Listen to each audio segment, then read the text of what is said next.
What's up, NFL fans? We are live. Right now, across the NFL, teams are telling you exactly who they are. So tonight, we're going to find out who's getting it right and who's already failing. So we're going to cover a lot of different teams in the NFL tonight, with moves that have happened in the last few weeks, or last week. So until then, let's start the show.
What is up, NFL fans? We are live. We are live here at No Huddle. No timeouts, no excuses, no wasted time tonight.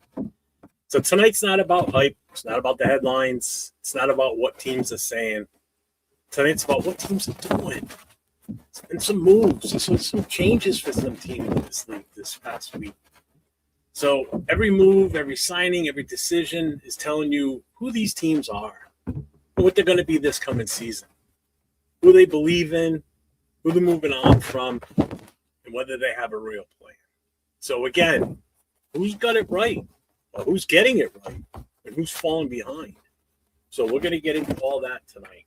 So the phone lines will be open in a moment. So I will open the phone lines as soon as I check in with the chat. Let's see who's popped in to say hello tonight, to spend their Friday night with me, and I appreciate that. So we're going to have some fun tonight.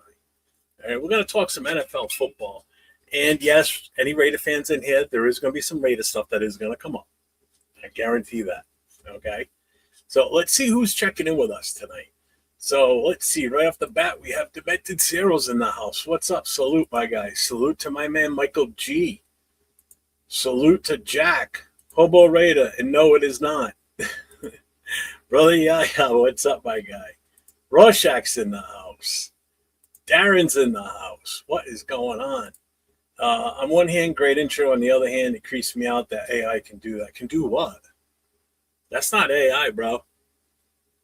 That's actually the hands of a friend of mine that actually put that video together. I did the music. He did the time and the work to put the video together with all those clips. Those are all real clips, baby. That's all official NFL stuff. And no AI in any of that. None of it.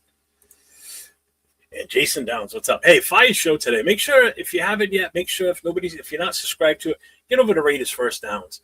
He's my right-hand man, my co-host on Saturday nights on Raider Nation Voices. He did a killer show this afternoon. He went for over 2 hours today. Some decent coverage, not decent coverage, but decent conversation in the chat, talking with him. He's a knowledgeable guy, man. He knows his shit. There's no ways about it. So if you haven't yet, make sure you get over to his channel and hit that sub, hit the notification, give the thumbs up. watch that show from today if you can. I'm sure he's going to cut some shorts. You'll get some feeling for how it was, and then go and watch the show. It's 2 hours. It's not that bad. Sitting around, go take a shit, put that on. There you go. Enjoy it. Whose knowledge? My knowledge. Your knowledge. Not mine. So you know what? Let's start this off the right way. Let's start by opening up the phone lines, but keep the calls to a minimum. We'll talk football. Talk football only, and keep it to at least about a 2-minute phone call. I need to try and keep the lines open as much as possible. All right? So I'm going to open up the phone lines now.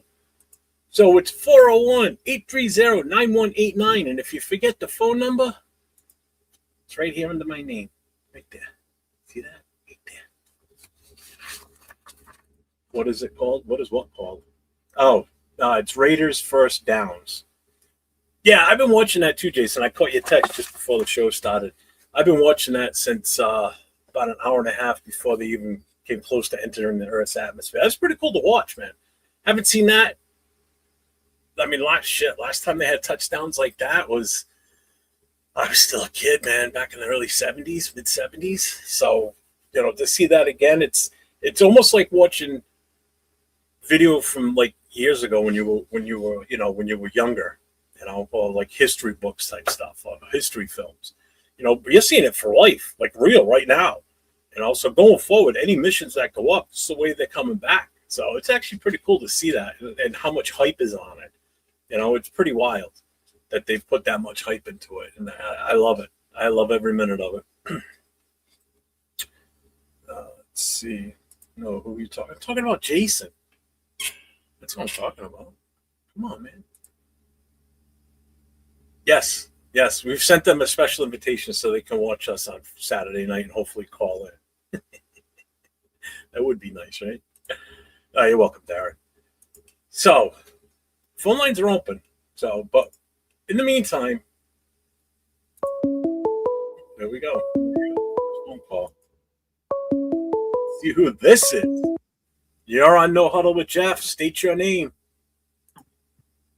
Rorschach's Journal. April 10th, 2026. All quiet on the Raider Nation front, which means no news is good news because they're doing their due diligence on the upcoming draft.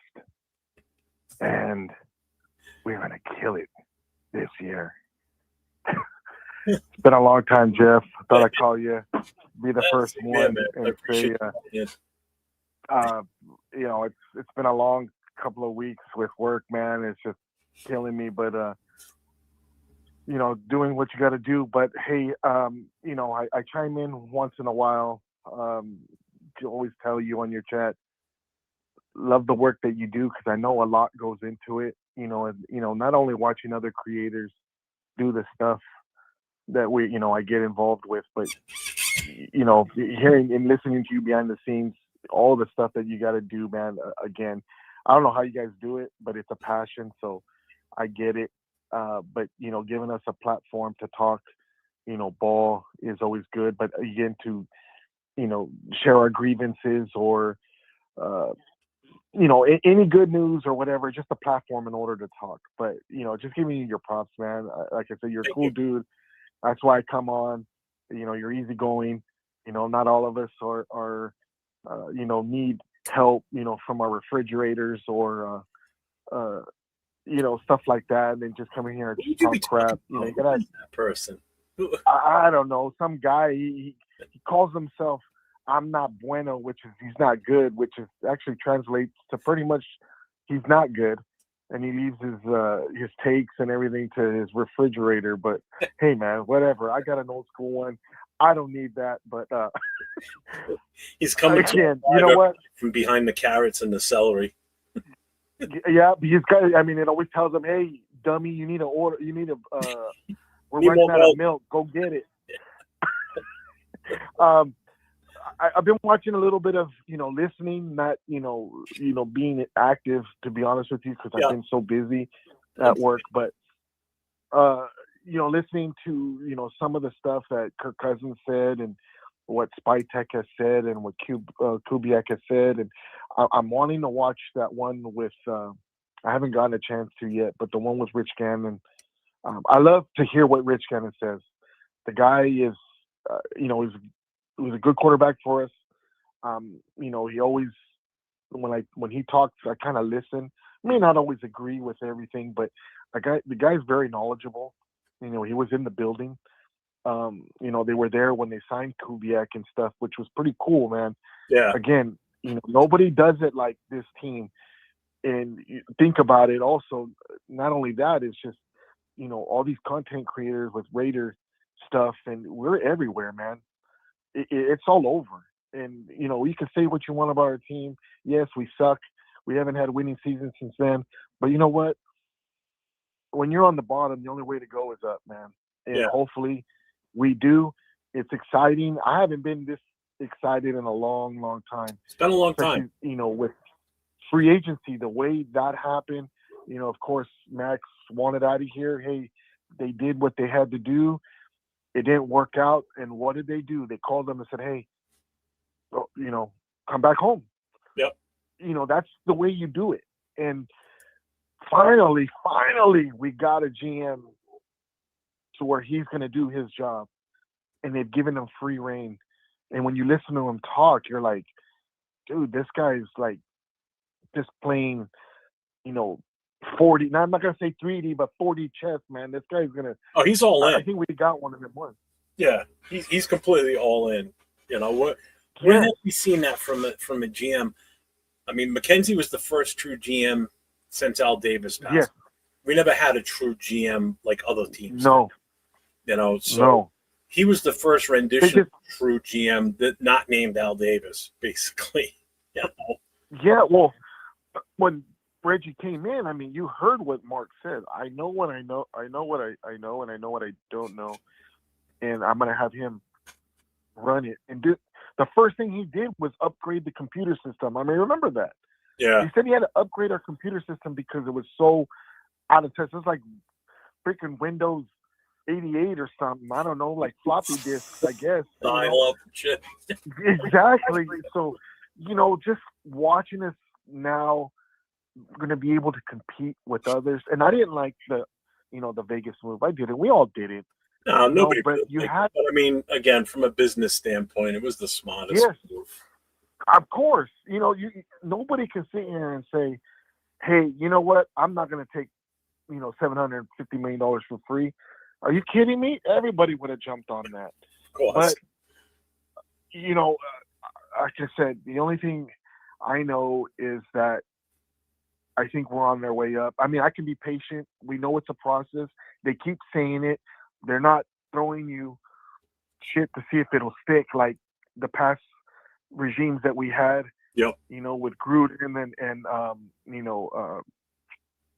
McDaniels, and then with AP, and then with Pete. It's like, hey, this is going to be a process.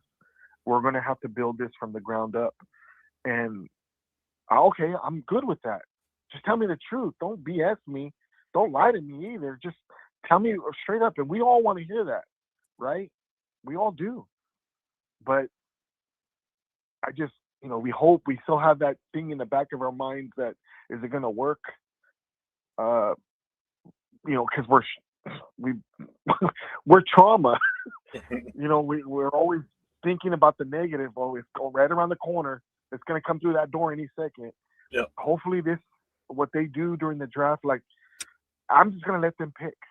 They know what they do and they know what they want. We can sit here and bitch about every pick, but they know what they're doing. They know what they want for their system, right? Whether you agree with it or not, you have to get behind them because they're going to be on this team.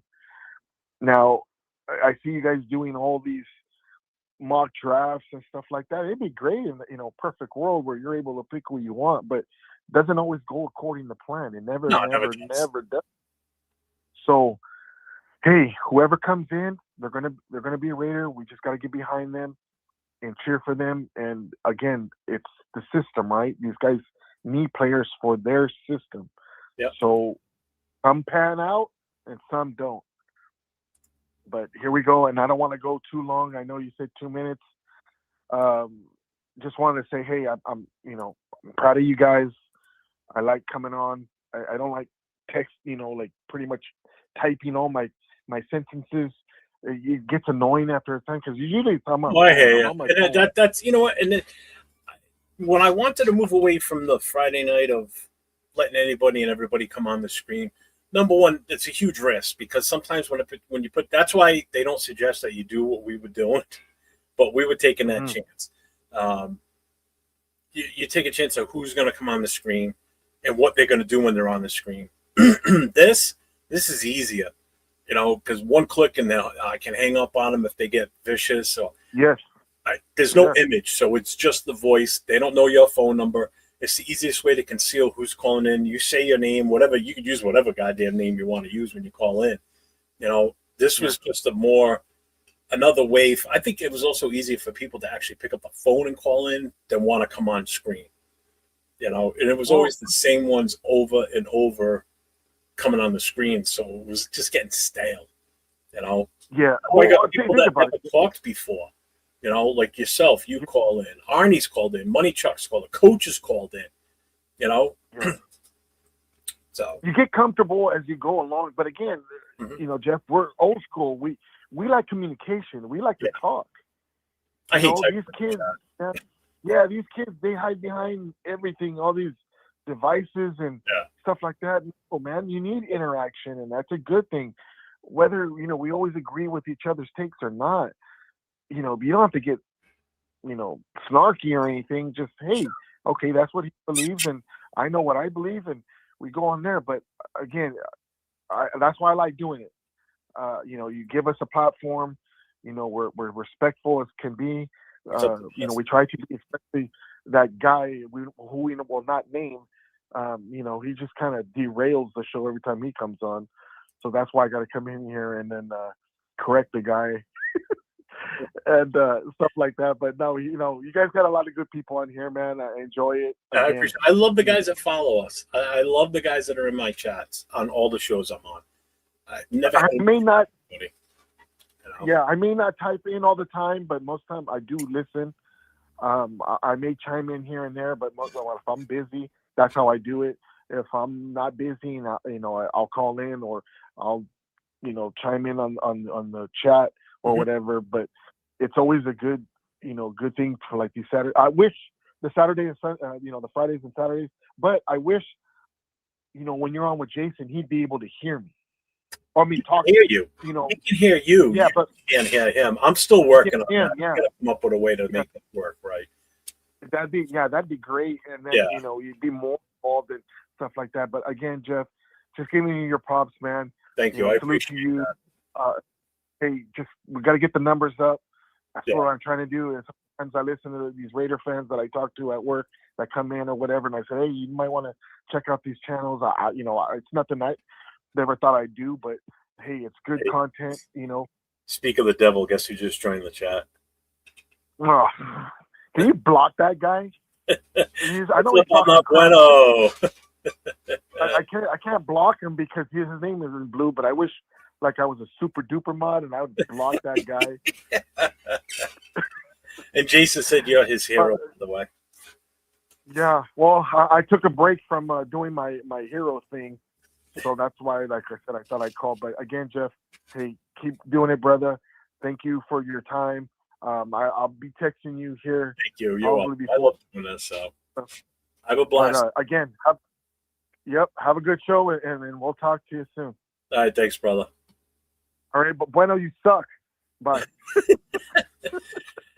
So I'm gonna put something up on the screen, everybody.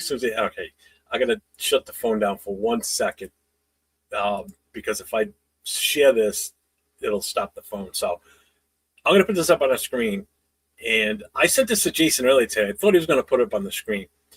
I don't know if anybody that's in the chat has seen this yet, but this will basically extinguish any conversations with the arguments between Mendoza or not Mendoza, number one. But here it is. Nope, not that. Remove that. Remove. Up. There it is. So, on Friday, April 24th, day 2 of the draft, they are doing a festival of football at Intermountain Health Sports Center, and it's going to have Mendoza. Oh, it does say the number 1 draft pick in person, but we all know who it's going to be. It's going to be Mendoza. It says, "Welcome to Las Vegas Raiders, number 1 draft pick in person." So it's probably going to be Mendoza that's there. I mean, they still could shot because they didn't state a name. They did not say a name, so it still could be something different. It doesn't say Mendoza. At first, I thought it did say Mendoza, but it doesn't. But more than likely, it's going to be Mendoza. So anybody that's going to this, the team's doing this. This is put on by the organization itself. So I know Leo's going. I'm not sure who else. I know Chone is going with him. So if you're in the Vegas area, get yourself a ticket. I think they're like $5 a piece for the tickets. So yeah, it's going to be Alex Leatherwood. So by all means, be more than happy. Put me back up there. This, yep, there we go. Okay, so I can get rid of that now. So if anybody's looking for something to do on day 2 of the draft, there you go. You can go meet whoever the number 1 draft pick is. If we trade back, could be anybody. If we don't, then you know who it's going to be. So still holding out some hope. A little hope. Oh, what do we got here? Who else jumped in here? Let's see. What do we got? Jeff despises his followers. They're just cash dispensers. They're not cash. No, that's not true. But on that note, just a reminder, membership started 99 cents. Thanks for that tie-in there, Hobo. I appreciate that. A great segment. So don't forget, my membership started 99 cents a month. That's, remember the old, what's her name? Carruthers. Tina Carruthers used to do the commercials. For 25 cents, for a nickel a day, you can feed a kid. Whatever. Same thing. 99 cents a month. You can help me out here. Let's keep going in the chat. Where are we? Let's see. Just gonna accidentally show his, happened in admin the other day. What's up, Alex? Somebody jumped on his show. They clicked on the stream, and I guess when they came in, there was a big old penis showing on the screen. So it was fucking hilarious. Yeah, AOC MVP season incoming. Just saw this. I've never seen a team do this. No, I haven't either, which is kind of weird. I like it. It's a great idea. I mean, it's one way to spike interest in the organization in Vegas. That's for dang sure. You figure you go there and, you hang out. It's going to be earlier in the day because the draft doesn't start till late in the afternoon. So it's not like it's not going to tie up your day and you're going to miss what's going on with the draft. So it sounds like if I was there, I would go if I lived in Vegas. Hell yeah. For $5 a ticket, you shouldn't me? Definitely. So I'll be in Vegas for the draft. I'll probably go to that event. There you go, Demenis. Go for it. Talk to Leo. Hit up Leo. He might have a way of getting tickets also because I know he did. He's got 4 and they're already spoken for. But reach out to him. You guys can all hook up. 805 is going to be in Pittsburgh, so he won't be going. Salute to Demented Zero with the new membership. I appreciate you, my guy. Thank you very much, man. I appreciate that. That means a lot. You have no idea. That absolutely means a ton to me when I have people that support me like that. That means a lot, man. For 99 cents, we could feed Jeff. Yeah. I bet Vegas is going to be popping for the draft. Yeah, it will be, I'm sure. What's up, Raider Mike? Raider Mike, what's going on, man? 3.5 hour drive, that's not bad. No, the draft is in Pittsburgh. That's like a 9+ hour drive for the wife and I. We're leaving. The plan is to leave Wednesday morning at like 4 a.m. I want to get there by like 4 o'clock, roughly, depending on traffic and the stops we make. I will be either popping on live in and out for a couple of minutes at certain points on the trip out there. I will be dropping some short videos.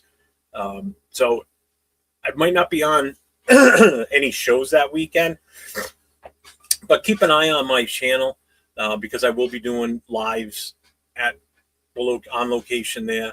There's something going on Wednesday night that I'm probably going to go to now instead of the original thought. I'm going to be going there instead. I'll be doing filming there more than likely. I'll explain that a little bit later on. But night one at the draft itself, I'll definitely be going live during our pick. Day two, we're going to go there, but we're not going to be trying to get up close to the stage. We're going to kind of hang back a little bit. Night one, I want to try and get as close as I can possibly get. Because if I'm going to be filming, I want to be able to see the stage and everything. Other than that, I mean, I'm going to be trying to walk around and get reactions from Raider fans, other fans when it's their pick. So it's going to be kind of an interactive thing. I'm going to have my wife set up with her phone so she'll be able to see the chat, because if I'm going to be using my gimbal and walking around, I'm not going to be able to talk on the chat, interact on the chat, like typing on it or whatever, or read the chat, so she can actually show me off of her phone. And I'm using hers as like a backup YouTube channel in case I need it. So I prepared well for this. I bought extra stuff that I needed. I bought extra battery packs. Like, I mean, I got this one here. This is a 20,000 one. This is a 10, and I got another 10 on top of that. So we got plenty of battery backup power. I got microphones that plug into the bottom of the phone. I've got earbuds so I can hear what's going on. Cords. I got everything. I got a checklist that I need to double check on before we leave. So we're going. My Raider backpack's going to be full of stuff. I can't get this back up there, but yeah, the trip's going to be pretty well planned out. Like Friday, we've got other stuff we're going to do during the day before we go to the draft. And then Saturday, I will be live from the Hall of Fame, because we are going to the Hall of Fame. And when I get to, anytime I get to a raid or whatever, make sure I'm highlighting that stuff. So it's going to be a good weekend, man. I'm excited for it. Hobo with the new membership himself. Thank you, my guy. I appreciate that. I appreciate everybody that's doing this, man. You guys are awesome. I absolutely love it. You have no idea, like I said, how much this helps. I'm now official rated Jeff Familia. Pennies on the dollar, man. Penny on the dollar. That's why I changed the pricing, because I was at $1.99 to start, but I'm like, well, $2.99 I think it was. I forget now. I said, you know what? Let me make a lower level one where I can hopefully get more people to follow along, because I do plan on doing some membership stuff, membership only. I want to, before we leave to the draft, do a members only mock draft. Is my goal, is what I want to really do. If you're a moderator and you're not a member, you still have access to it because you're a moderator. So let's see, where are we? Who is everyone going to watch with? What podcast is everyone going to watch it? I know Nate, because it's a Thursday night, so Nate's planning on doing a coast to coast, and I think he's going to be talking with Jason Downs about getting on the two of them together. I told him, I said, you do whatever you want on that show. I mean, you just every right that you want to do with that. I don't care. If I pop in, I pop in. I may go live when I get back to the hotel that night, depending on what time we get back. So I may pop in and out. There will be no huddle that Friday night, day 2 of the draft, because I'm just not going to be set up for it on the road. I am taking my laptop with me, though, so I can do a lot of editing and such at the time. I'm being in this live stream, but I'll catch up. Okay. 805 say, what's up, 805? What's going on? What up, Jeff? They released the items that are prohibited to bring into the draft experience. I did look through it. So I can't bring my selfie stick. So there's definitely that. The batteries aren't a problem. I've already looked into that. Wife's already got a clear bag, so we're good there. The only thing that I might be taking a chance on is the gimbal. That's the only thing that might be an issue. But I'll have my vest on, and the vest is pretty damn big. The pockets. I mean, the pockets on it hold the freaking. I can fit my 45 1911 inside of it, so I can fit a gimbal in there. So we'll see. If not, I'll be running back to the hotel. Let's see. Oh, Rosetown's here. What's up, Rosetown? What's going on, man? Who else is here? I know I saw someone else. Let's see, Jeff Can't take his trade back sign. I can still take my trade back sign. Remember that thing going on in Vegas doesn't say Mendoza is going to be there. It says the number one pick. It could be anybody. Remember that. It doesn't say Mendoza. Oh God. All right, so let's do this. Let's get into what we're here for in the first place. So let me open the phone lines back up. All right, phone lines are back open. All right. So basically what we're doing is every week when I do the show, I try and cover the news that went on in the NFL from last Friday until today. So in the last week, this is what's been pretty much going on with this. So, there are teams making moves, and they're telling a story with these moves. So one of the first ones we're going to cover or go over is the Texans. The Texans are locking in their core of players, basically, is what's going on with them. C.J. Stroud and Will Anderson, they just they enacted the 5-year contract, their rookie contracts. So they took the 5th-year option on both those contracts. So you look at it this way: Stroud's 24. Okay, he's already been in the league now. This is going to be his 5th year next year, but he's already been in the league that long. He's 24. This guy's coming out in this draft at the same age or older. All right, so this kid's 24 years old. This is his year 3. He's a good decision maker out there. He's got a high completion percentage, and he's basically their franchise cornerstone. So it's a smart move for them to lock him in. He's their obvious QB for the future. Will Anderson, another guy, 24 years old, drafted the same draft as him. Double-digit sack upside. Tone setter on defense. So, this is a big deal for them. This is solidifying that team for a while to come. We already saw what that team looked like last year on the defensive side. Now you just lock in your cornerstone on defense for a little bit longer now. So now when that year 5 comes, now they got a decision to make, but they're guaranteed that 5-year with him at least.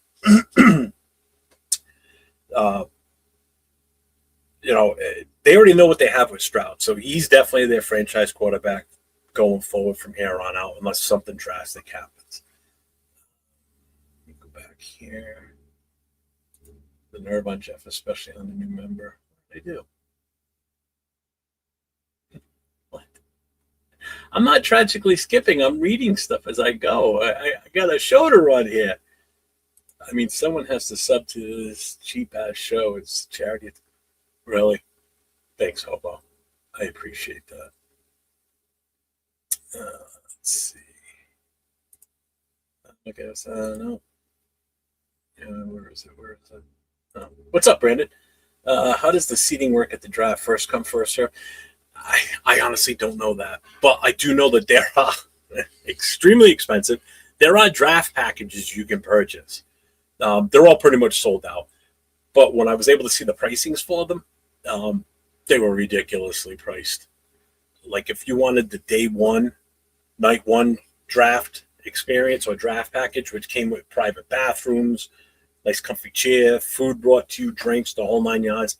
Dude, I think it was like $16,000 or something like that. Some ridiculous dollar amount. I'm like, there ain't no way in hell, right? And even like the day 2 and day 3, there's still thousands of dollars to get one of those. I'm like, no thanks.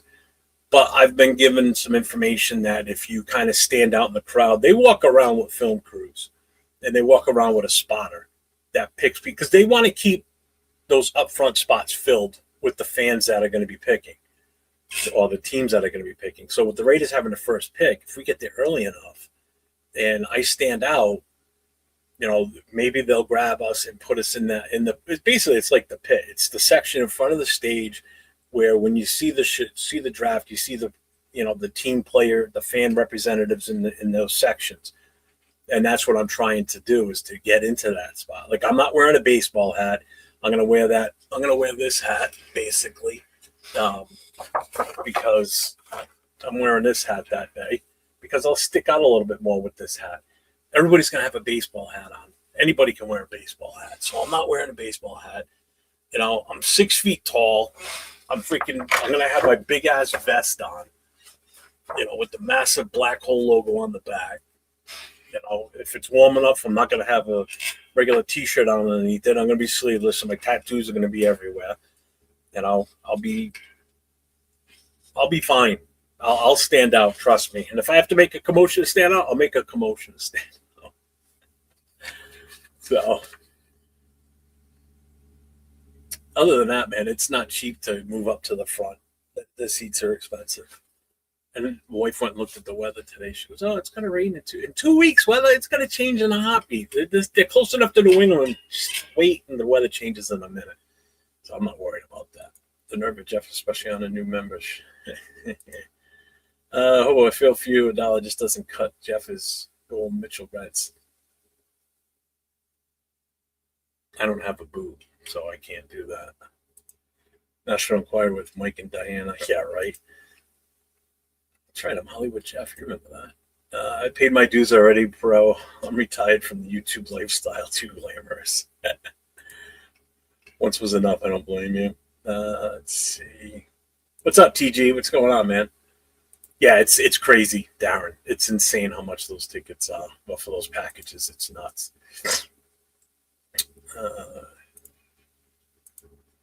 They're going to zoom in on Jeff's face when we draft Mendoza. Yeah, probably. I'm going to be like, God damn it.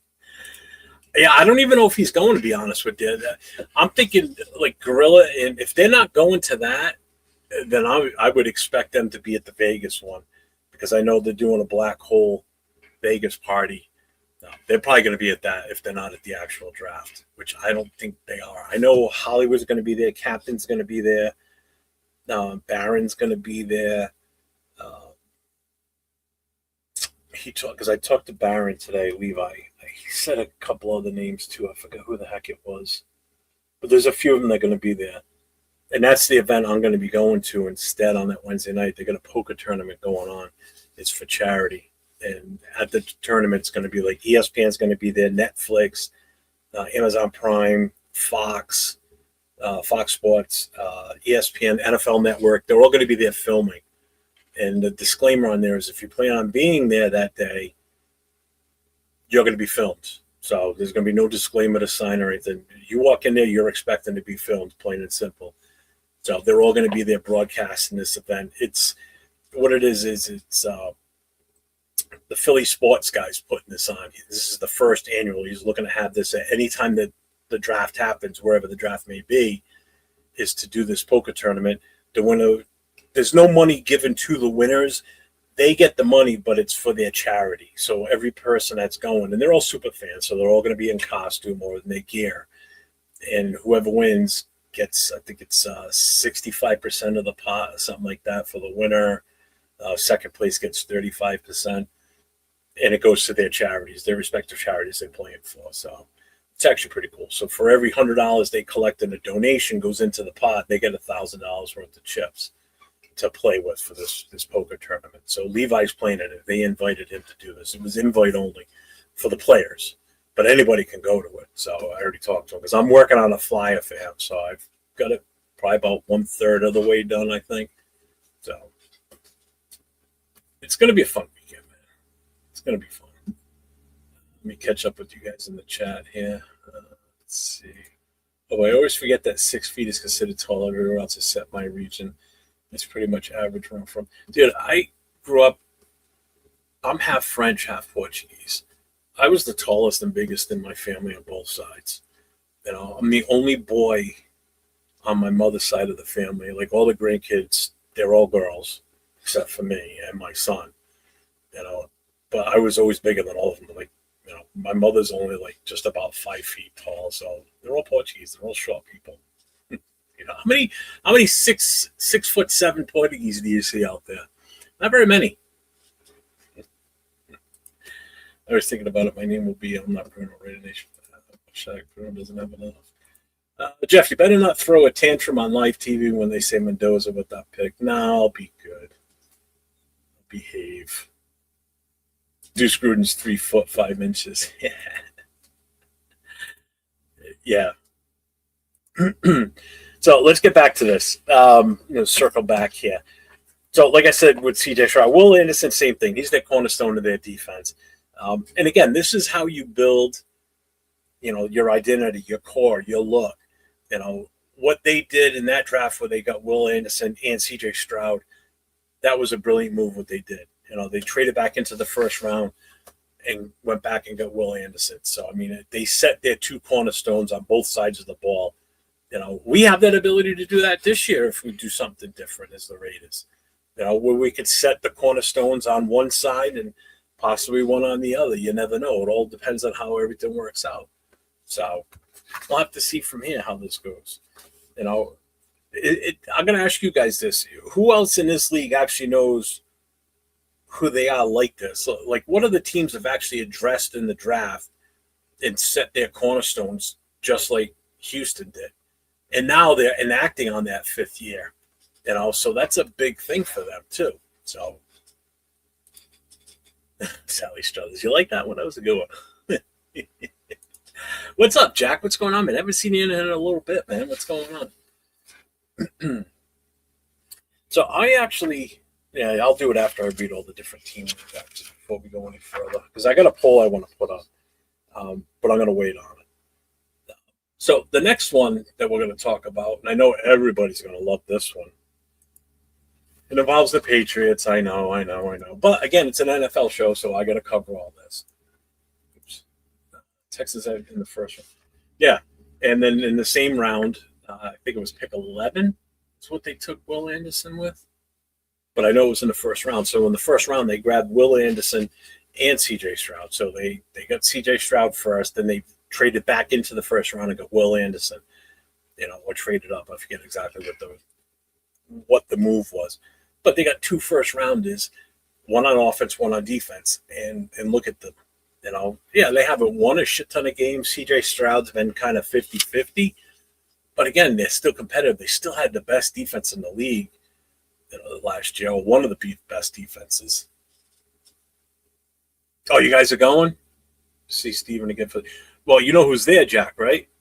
Bill Romanowski is going to be at Shenanigans for the draft party. So, yeah, because when I made mention of it, Mike was in the chat that night, and he said, I'm definitely there. So Mike said he was definitely going regardless. He goes, with or without Jack, I'm going. So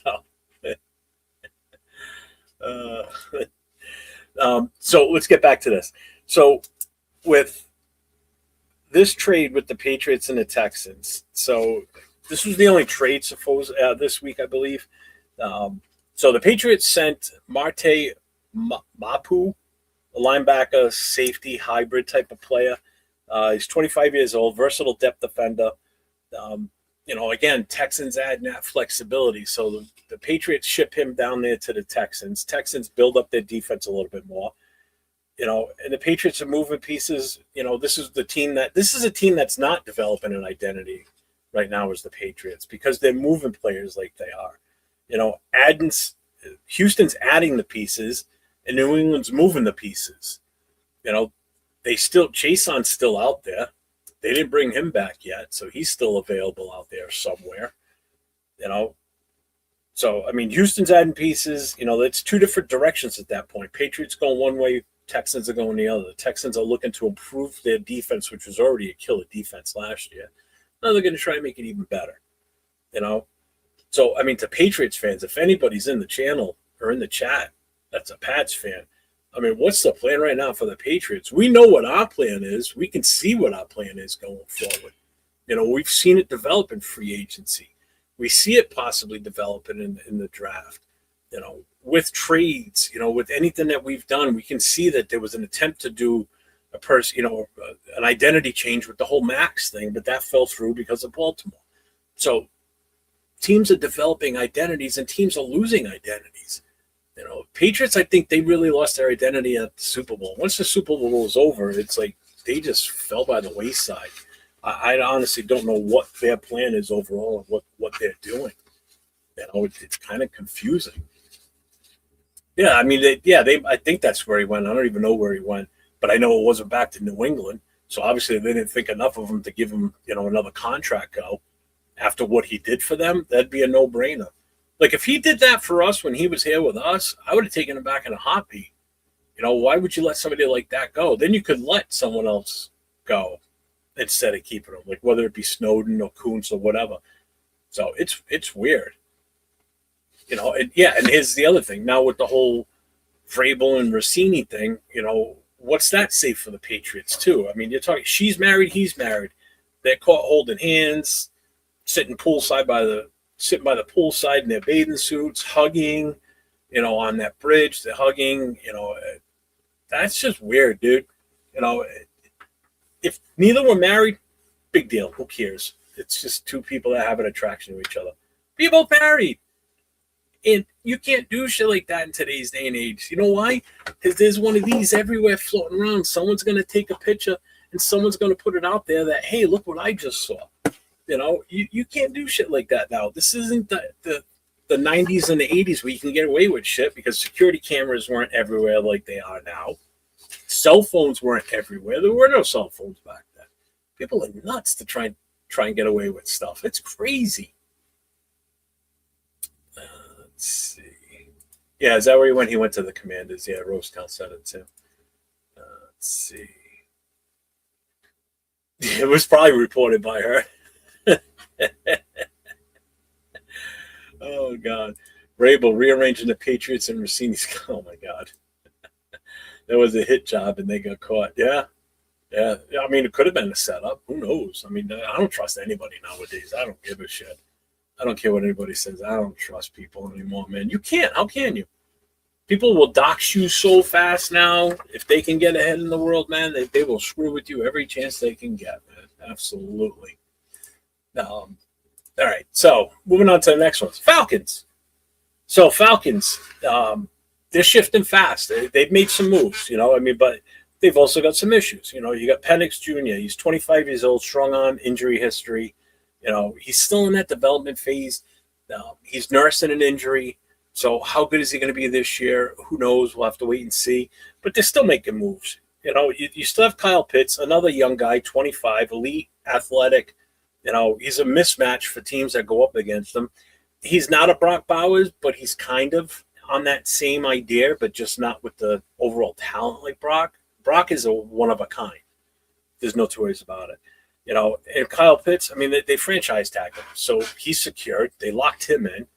Juwan Taylor, offensive tackle, he's 28 years old. They got a veteran presence, piece on that offensive line, which they needed. So their context, they're building their identity, and it's an offensive identity right now. So they've done a reset on their offense. It maybe two is, but not possibly. You don't. I mean, that situation there, either guy could walk off with that start job at Atlanta. Two is one swift breeze away from, being out with another concussion. A defensive lineman runs by him too fast and he's going to get a concussion. So I don't trust him that much either with the injury issue. But you say I trust Rated Jeff and Rated Jeff only. Let's see. To his team. You guys are just all talking to each other. What's up, Rafa? What's going on, brother? Welcome in, man. Atlanta has the most injury-prone QB. Yeah, they do. Between Penix and Tua now, yeah, they definitely do. What else was it they had? That was pretty much it for Atlanta. Again, it's been a slow week this week with news throughout the entire NFL. And like I said, I try and keep up with it throughout the week, and then when Friday comes, I try and finalize everything that happened from Friday to Friday. And this is just the major things that have happened in the week. And I print it out and I run through it all. So here's the big one, I think, out of all of this: New York Giants. New York Giants. Do they have problems inside? They got a new head coach. They'll have a second-year quarterback, second-year running back. They're still trying to feel each other out with a new coach coming in, and a disciplinarian type coach too, not a pushover type coach, not an interim coach. They brought him in for a reason. And now you got a guy like Dexter Lawrence, all pro level interior defensive lineman. Now he wants out. So what's the story there? What's their identity now? Their identity is they're losing players. They're losing guys that don't want to be there anymore. Again, he's 27 years old. This trade request just throws everything out there that there's internal issues. There's something going on with this organization now that some guys aren't happy. Is there more to it than just Dexter Lawrence? Are there other players? When your best player wants out, that's not football. That's something deeper. That's something on either an emotional or inside the locker room. There's more issues. That's a big one. So what's really going on there? What's happening in New York? You would think that with a new head coach with the personality and the tenacity of a Harbaugh coming in there, people would be happy. They've added some players, they've lost some players, but now you got your biggest guy on the defense wants out. Come on, I mean that speaks volumes without actually saying anything. So it's going to be interesting to see what happens there. What teams are going to want him? What teams are going to willing to throw something out there for him? So I mean, I'll tell you right now, if the Max thing went through, and Max was definitely gone, and that contract was gone, I could see us possibly making a move on it. Why wouldn't we at that point? Because then, guess what? You bring him in, you won't have to worry about drafting a defensive tackle right away. You could hang around and wait. You could do something different. You can go and get that wide receiver everybody wants. Shit happens for a reason in this league. You go to bed one minute, one night, you wake up the next, and boom, all of a sudden you're like, Dexter Lawrence wants out. What the hell do you want out of the Giants for? You got a brand new head coach, a guy that's going to hopefully give you direction. You saw what he did when he was in Baltimore. All right, well, let's see what happens. Dexter Lawrence asking for a trade. Let's see, bro. I thought Penix would be able to stay healthy. I don't think he will be. It remains to be seen. Let's see what happens this season. Does he beat Tua out? Who's the definite number one in Atlanta? I don't know at this point. We dodged the bullet, Rosetown. I'm sure we're going to draft him. Would think the Giants would take 36 an early pick next year. Not our first for sexy. It's a possibility. What's up, Next Effect? How you doing? Welcome in, brother. I don't know. It'd be interesting. I'd like to see, what teams he really wants to go to. That's the curiosity factor. Don't forget, too, the Giants have an early pick. I think they got the 5th, I think is what it is, right? I think it's the 5th pick. I'll double check that. I want to see what it is. I think it is. I'm almost positive. 5th pick. So they got the 5th pick in this draft. So it's going to be interesting to see what they do. Or what teams come calling for them. This could be something that's done draft day. It might not happen until draft day. And if it does, it'll happen in the first round. Somebody will move him. They'll move him. If he wants out that bad and he's going to probably not report or whatever, they're not going to just let him sit there and not get anything for him. They will make. I think they will make a move before the draft or the day of. So we'll see what happens. So you think the Giants would take 36? Is that what I just read the same thing? Oh, you had to. You think the Giants would take the 36 and an early pick next year, not our first for sexy day?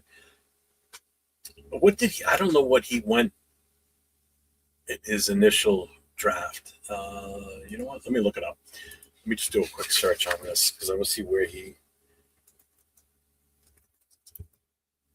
Next to Lawrence. He's such a big dude too. God damn it! I would absolutely love to have him on this team. Are you shitting me? Let's see. Sexy Dexy. He was number 17 overall in the first round of 2019. Let's see. So he's been here since 20. He's been in the NFL since 2019. He's got 341 tackles, 30 and a half sacks, 5 forced fumbles, 15 pass deflections. That's huge. 1 interception. So, I mean, those are pretty damn good stats for a nose tackle. 30 sacks for a nose tackle? Come on, man. That's insane. When was the last time you saw a nose tackle with that many sacks in so few years? I mean, Jesus Christ, Max, he's got half of what Max has. Max got 60-something in his how many years now? And he's got about half of what Max has, and he's a nose tackle. Nose tackles you're not used to seeing nose tackles get sacks. That's just not a thing. Maybe the Giants players are seeing Harbaugh's true self. Maybe he isn't. He ain't as good. And that's just it. Some players don't respond well to disciplinarian type coaches, and that could definitely be the problem with them. Damn, Robert Pena. My God. Robert Pena with the $9.99 super chat. And I'm going to play it for you because I'm not going to say it. It's too loud here. But I will give this for you, my guy. Raiders. And for the super chat, Damn! my guy, you are amazing. I absolutely love you. I love everybody that's in here, man. You guys are all awesome. And this is why I do what I do, and not for the money.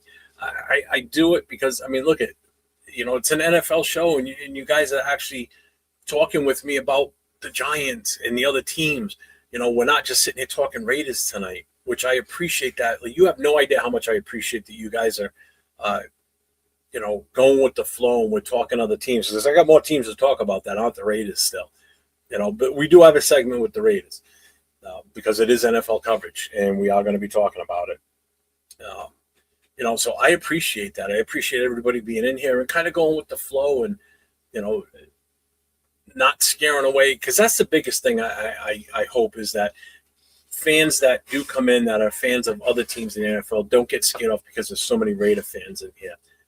And you guys are so awesome, and you guys don't do that. And I absolutely love that, every little bit about it from you guys. And you have no idea how much this means to me, that you guys are, watching me grow on a Friday night and build this show, which is part of the reason why I wanted to go to the NFL draft, because I'm going to be able to talk to fans from other teams.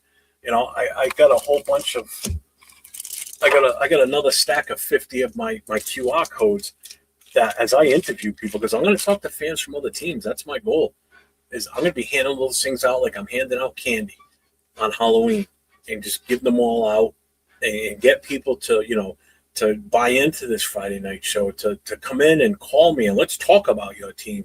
I want to branch out because I have visions for this show on Friday nights when the season comes, that we can talk about, the best performances in the NFL, not just who was great on the Raiders for the week or who sucked on the Raiders. Talk about the injuries, talk about, cover a gambit of things in the NFL. That's the whole goal with this, is to we're all football fans. Yes, and most of us in here are Raider fans, but we're football fans. And it takes other teams in the league to make us Raider fans, because without the other teams in the league, we got nobody to play against. So this encompasses the entire league. So by opening this channel up and doing what I'm doing, it's also, some of you guys don't even sometimes, know what's going on with other teams, because obviously everybody's so focused on Raiders, and I get it, but this is a chance to learn about the other teams in the NFL that are making moves that could affect us or don't affect us, but it's still interesting to know. So it's a chance for me to give knowledge out or put knowledge out there for everybody. I'm not a film breakdown type of guy, but I'll give you, information on moves, stats, shit like that. Who's doing what this week. So I'm looking for big things on Friday nights when the season starts. But again, thank you, Robert Pena, man. That's huge. I appreciate you big time, brother. What's up, Dave? What's going on, man? How you doing? If you need video help, call me. Say hey to me. I will. Thank you. Yeah, I'll let you know for sure. Because I'm going to have a lot of footage that I'm going to need to break down at some point. And I want to try and edit some stuff while I'm out there. So I am taking my laptop with me. That's definitely the plan. Marcus Banks is my other guy right there. Marcus Banks. Tennessee Titans fan and probably one of the biggest followers of Raiders football, and just being himself in chat. I love having him in here, man. It's awesome. Let's see. I just want to try and catch up. Let's see next fact. I'm not 100% sold on getting rid of the first next year. Not just yet. There's a super chance we could have a decent turnaround. And that's just it, too. Like, there's a certain content creator out there that I saw today, doesn't want Kirk Cousins to start because he doesn't want Kirk Cousins to win us games. He wants us. He basically said it in his post that he wants to see us lose so we can get a better pick or top 10 pick next year so we can go and get that number one wide receiver next year for Mendoza. I thought this is all about winning. Why would we want to lose as much as possible and fall out of the top 10? I know 805 has said it, but in a joking way. He says, Kirk Cousins could screw around and win us a lot of games. Yeah, he could, but that's not a bad thing. It's a good thing. It's part of the growth. It's part of the identity. Like, this is what we're talking about tonight. What's the identity? What are we putting out there for the team this year? We're building that identity. We're telling teams or people what we're doing, basically, by what we're doing in the moves. So we're building that identity. We're answering these questions that in past years we're like, what are we doing? We know what we're doing. We see what we're doing. It's on paper now what we're doing. So for to sit there and say, I don't want so-and-so to stop because I don't want to win games, what kind of fan are you? The whole point of playing these games is to win and to improve your team. Why would you want to take another step back? I want to win as many games as possible. I'm not putting a number on it, but I want to win as many games as possible. I don't care what pick we have next year. I really don't. Where it would help is if we traded out of the number one and we accumulate a one or maybe two first rounders for next year. Now you really can do some damage next year too and really build this team for the future. You can remember, this is building for the future. It's not building for this year right now. So if Mendoza's the future, then he should probably sit. And that's what it's going to come to. And I know I've said that's a waste of a pick because he's going to not play at all. But if the goal is to get him to where he's extremely comfortable and he can go in and succeed from the moment he starts to the very end, and I've said this before, let Cousins go out there and take the bumps. Let him take the beat until this offensive line gels. Don't throw him to the wolves. Kill that kid's confidence. Happy Pappy, what's up, man? Welcome in. Ardell's here. What's up, Ardell? I think the Chargers win the division. That's possibly too. Well, yeah, with Mike McDaniel there, yeah, it's a big. They could be scary. I'm already scared. Jay Downs is holding me hostage to be a fan. Just kidding. Yeah. I know Ian was saying the Cowboys are still gonna make a crazy move up in the draft or another crazy trade. I wouldn't be surprised. Cowboys, they always do cowboy things. They march to a beat of their own drummer. So just showing the ones all week is awesome to see everybody every day. It's nice to see everybody. I love this, man. This has been so much fun. What's up, Barney? Welcome in, brother. Let's see. What's up, Scream? What's going on, man? How you doing? And that's it, Dixon. I can't take losing anymore, man.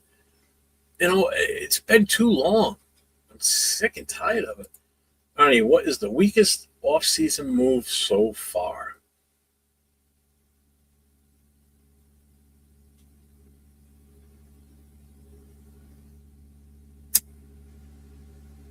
I don't know. For just the Raiders, I don't know. I honestly, I don't know if I could. I don't know if I could put it.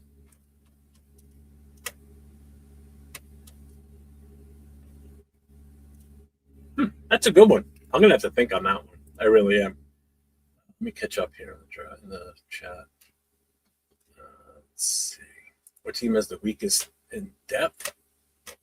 Wide receiver room, running back room, corners. Should I go on? I think there's more than just one. I think Cooper would be a good pick for us. It's always just when, yeah, it's right. It's crazy that when I saw that post today on Instagram, I was like, you shitting me? But then when I look at it even further, I'm like, this guy just does it for clicks. That's all it is. He's got a shit ton of followers, and that's all he does it for. And that's why I didn't even comment on it, because I'm not feeding into it. But it's like, if I haven't met him in person, I'll tell him to his face, I think you're a joke. I really do. I will. I don't give a shit. I have no filter anymore. I really don't. I'm old enough now where I don't give a shit.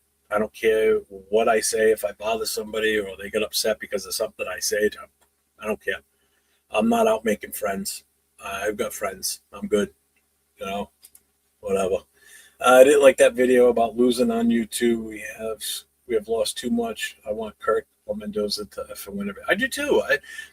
Listen, and this is where I get a lot of feedback on the negative side on my takes on Mendoza. I'm not really, you know what it is? I'm not saying he's bad, okay? I'm not talking ill will of him. I just want to see us do something different because we have this chance with the number one pick to really do some damage in this draft, and we're just going to settle for taking him. That's my thing. But with the amount of pushback I get on it, it's when I get so much pushback, it's molding me to want to dislike him, and I don't want to dislike him. If we draft him, which I'm sure we're gonna, we draft him, I'm behind him 100%. I want him to succeed. I don't want to see a number one draft pick fail. We've already got one on the team that's been failing, and that's Tyree. I'm done with that. I'm tired of it. You know, I'm not in the mood of watching us lose consistently, and I don't want to watch a rookie quarterback go out there, get his ass whooped, because we still don't know what he's going to be like if he goes into a losing situation. We go on a losing streak. We don't know how he's gonna handle that. College is a little bit different. Last year, even when he was in Cal, I don't know what his records were, what their win-loss was then, but he was still young then too. Now that he's older, he's a little bit more mature.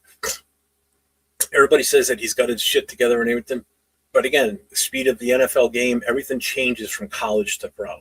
There's no two ways about it. Everybody knows that. If you don't, then I don't know what to tell you.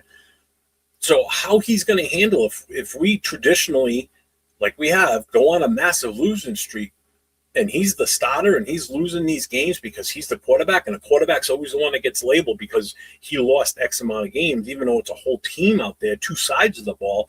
It's always the quarterback that takes the hit. Oh, like, what was his record? What do you mean, what was his record? All right, when he was out there playing, they won 4 out of 10 games, but it's not all him. Everything's not that one guy. It's a team sport. Just like how everybody says, what he did in India. It wasn't just him there. There was a running back, there was wide receivers, there was an offensive line that was phenomenal.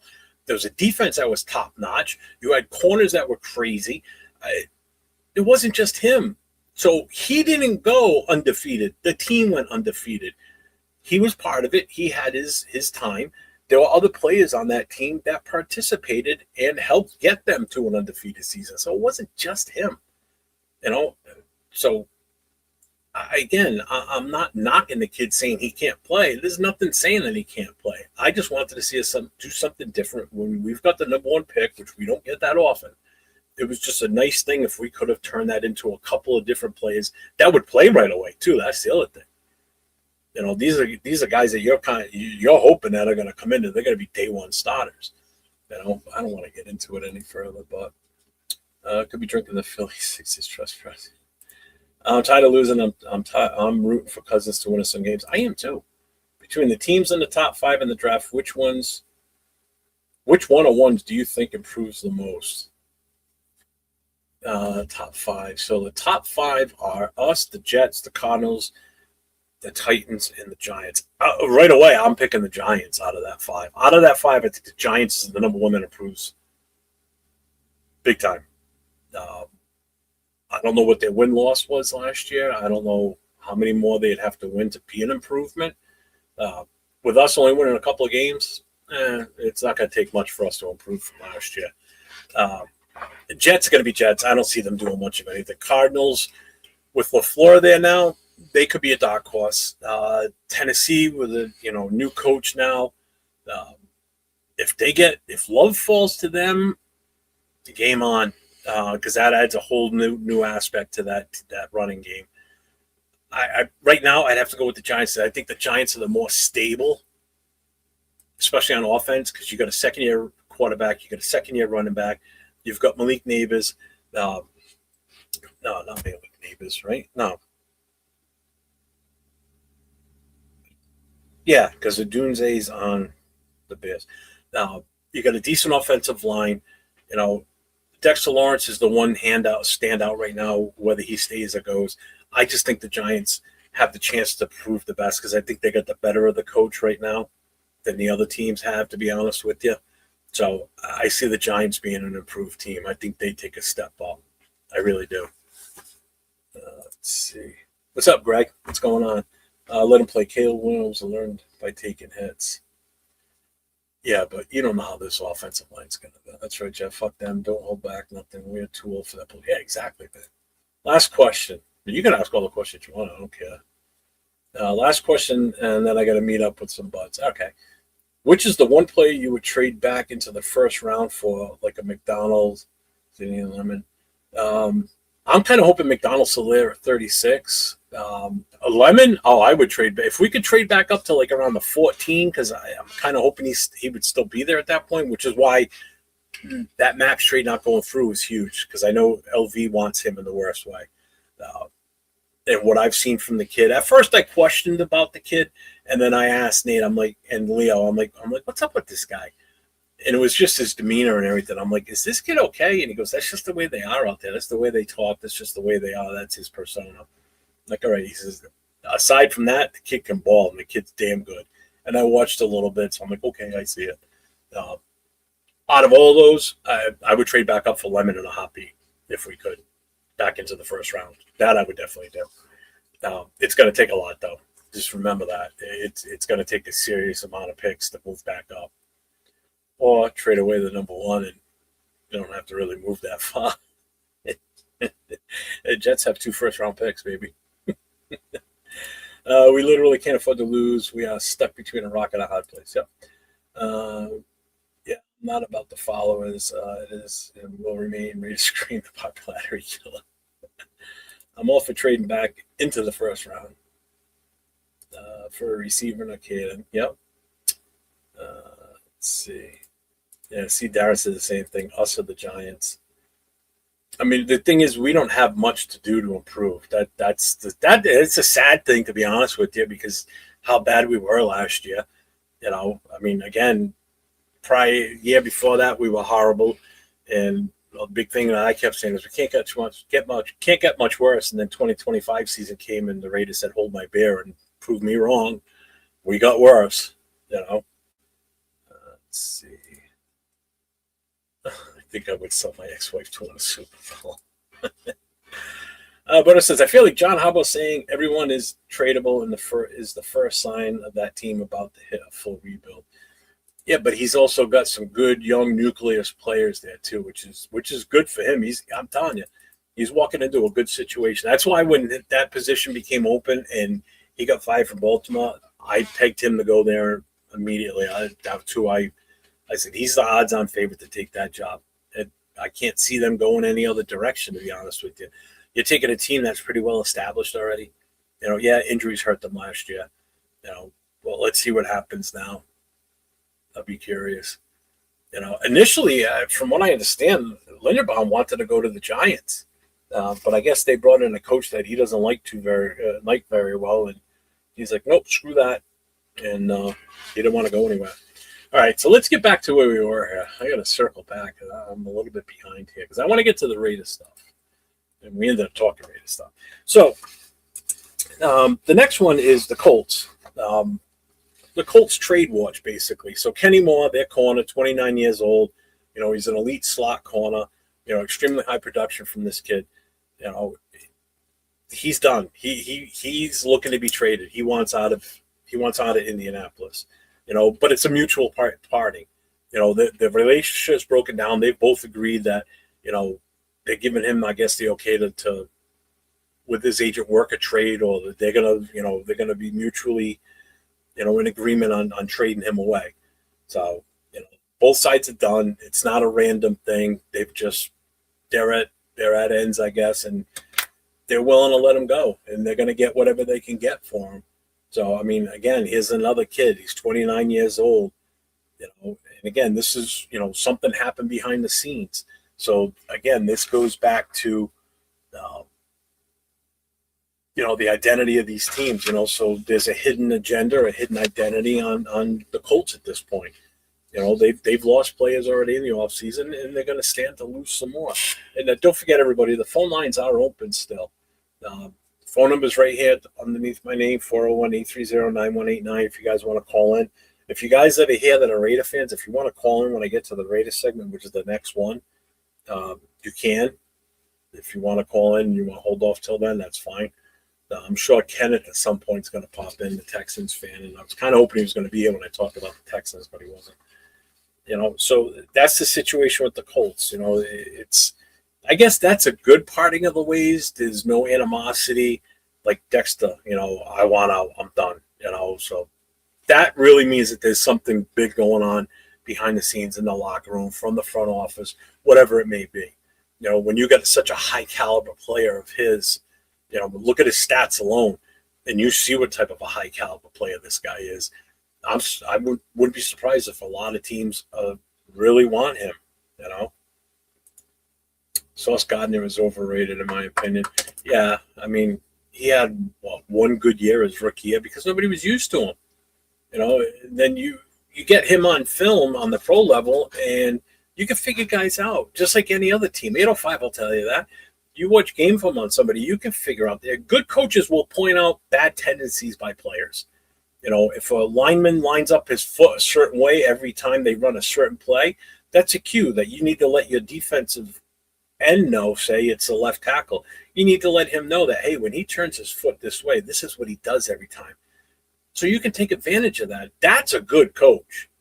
That's the telltale of a really good coach, because he's picking up on the small little minute details that some guys don't get. So you may be watching the game and go, why is Max doing that? Well, now you see why. Because he probably knows that this guy has a tendency that he's doing something that you can figure it out by he's telegraphing his decision or what he's going to do before it even starts, or before the ball's even snapped. So you already know which way he's going. If it's a pull, you know where he's going. He's pulling to the right, pulling to the left, whatever, wherever the side of the ball is you're on. Those are good coaches. Those are the guys that you want. And on the opposite side of it, like, say, Dennison with the offensive line, this is where he needs to be a good coach and help hide those discrepancies by these offensive linemen. So if an offensive lineman, he picks up that say it's Colt Miller. Colt Miller does a certain particular twitch with his foot or his knee or something every time they're going to run a certain play. If he can see it as the offensive line coach, you damn well know that they're watching it from the opposing team's defense before we play against them, whoever it is. And that's something they're going to pick up on. Those are the type of things that makes you a different level type of coach. Offensive line, fixing those discrepancies, so you're preventing that going forward. So that's why I have all the faith in the world behind Dennison. Not saying that he's done that in the past or there's record of it, but it definitely makes sense. So I'm looking forward to it. Let's see, actual Colts overpaid. See, definitely was not complete. Yeah, they did. The Jets scored big time, and that's why the Jets have all those extra picks. All right, so the Raiders. We're going to talk a little bit about the Raiders now. So this is basically a what's the plan type of Raiders segment here. So by that I mean, what's the plan? So we bring in Kirk Cousins, 37-year-old veteran quarterback. Limited long-term, we don't know. Right now on paper, it looks like he's only going to be here for 1 year. Comes day 3 next year, the 2027, we'll pay him the $10 million, show him the door, say thank you for your service. Thank you for everything you did for our team for the last year. We appreciate you. But bye-bye. We're done. Here's your money. See ya. Give him the suitcase, and he leaves. Mendoza, he's coming in. He's going to be 22 years old. He's a developmental prospect. So what's the plan here? Is Cousins the actual player or the starter? Is he the placeholder for Mendoza? How long is they're planning on? Are they looking at, we're gonna look at it this way. We're gonna go into the 2026 season where Kirk Cousins is going to be, right now, as of now, he's going to be the starter for all 17 games. And if at some point Mendoza steps up, then the plan is that he'll take over. If he becomes, starter material, like he can beat out Cousins, then he's going to start. Or if Cousins gets hurt, then he's going to get thrown to the Wolves sooner. Or it could be AFC 12 because they're still not comfortable putting Mendoza out there where he could get damaged too. And that's the thing. And that's why I'm fine with Cousins coming in and starting every game until the offensive line gels, to be honest with you. Let Cousins be the punching bag. Let him be that tackling dummy back there that takes the abuse from these defenses we're going to play. You're going to look at who we're playing this year. We got some tough games. We got some tough games against some tough defenses. The Chiefs are always going to be the Chiefs. The Chargers are always going to be the Chargers. Remember, Khalil Mack's still there. The Broncos are going to be the Broncos. Their defense is not changing. They got better. And the draft hasn't even come yet, so you don't even know what they're going to pick up. Okay? So we've got a tough schedule. We're going to play the 49ers. If you look at our full schedule, which I don't have right here, hold on. I'm going to try and see if I can bring it up real quick. To look at the home and away schedule.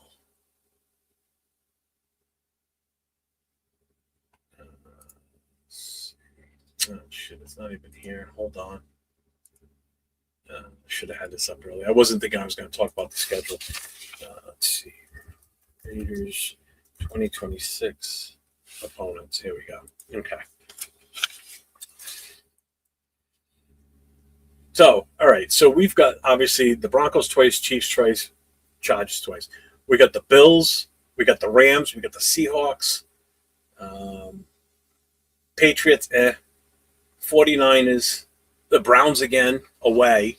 So that means Myles Garrett again this year. So these are some tough defenses we're going to be playing against. Do you really want to put him out there with the chance of him getting fucked up, basically? No. So I'm fine with Kirk Cousins starting the entire season. I have no problem with that, and I think that's the way it should go. If, in fact, that Mendoza comes in and outshines him and everything, and they're comfortable putting him behind that offensive line, they better make sure that offensive line is gelled and they're ready to go week one with their set five for who's going to be starting. Because if they don't, then we could be in for a world of hurt. You're going to see this kid take a lot of pressures because don't forget, he's a rookie.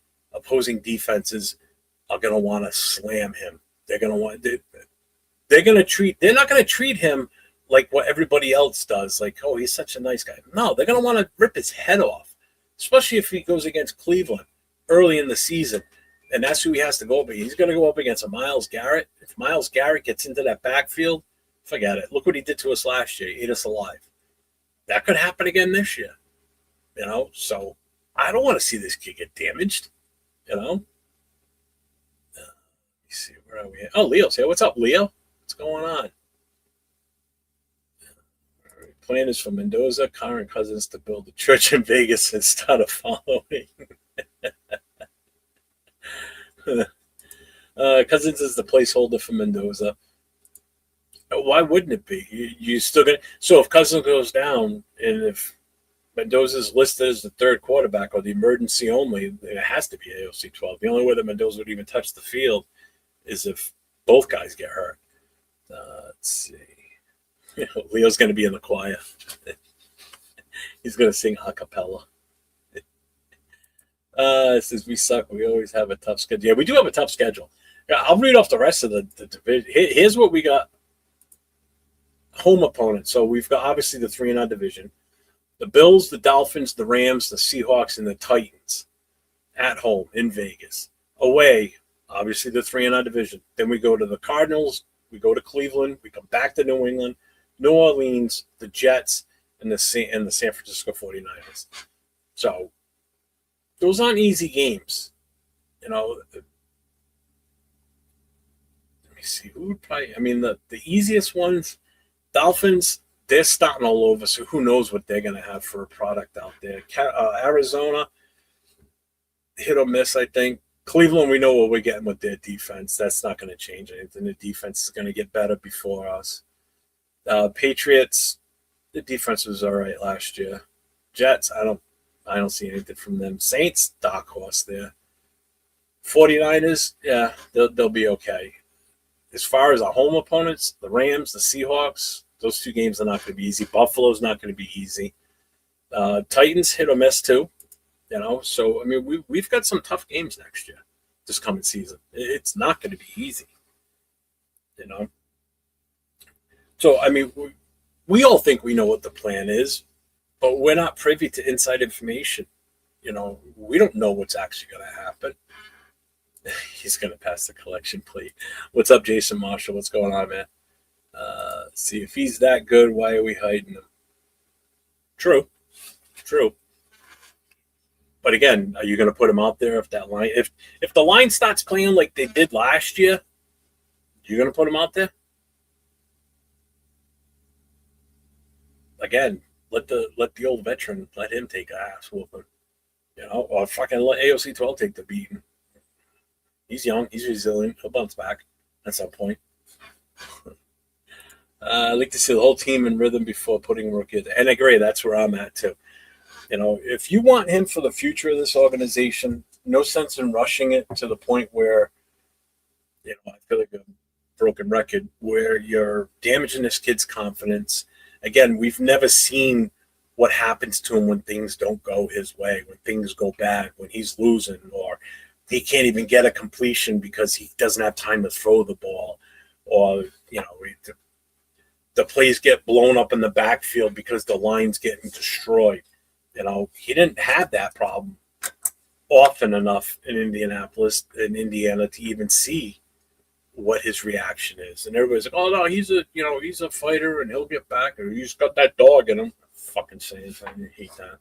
Or he's got that toughness. Yeah, that toughness is great and everything, but again, we're talking a different level. We're going from college to NFL, man. That's a big jump. The speed, the strength, the size of these guys. I mean, don't forget, these guys go from college to pros, and what's one of the first things they do with these guys? They put muscle on them, because guess what? They don't have that muscle build on them when they're in college. They come to the pros, it's a different level of training, it's a different level of physical fitness, what they get these guys ready for, what they do in the weight room, and these guys live in the weight room. One thing that shocks me is Max is always in the weight room and all that. He doesn't look like he's gotten any more muscle on him than the day he walked in the door. He still looks like he's got toothpick arms. I don't. Where's the muscle build on him? Nobody ever said anything about him. About, hey, he's, where's his muscle build? He's always in the gym. What's he doing? Just legs, or just abs?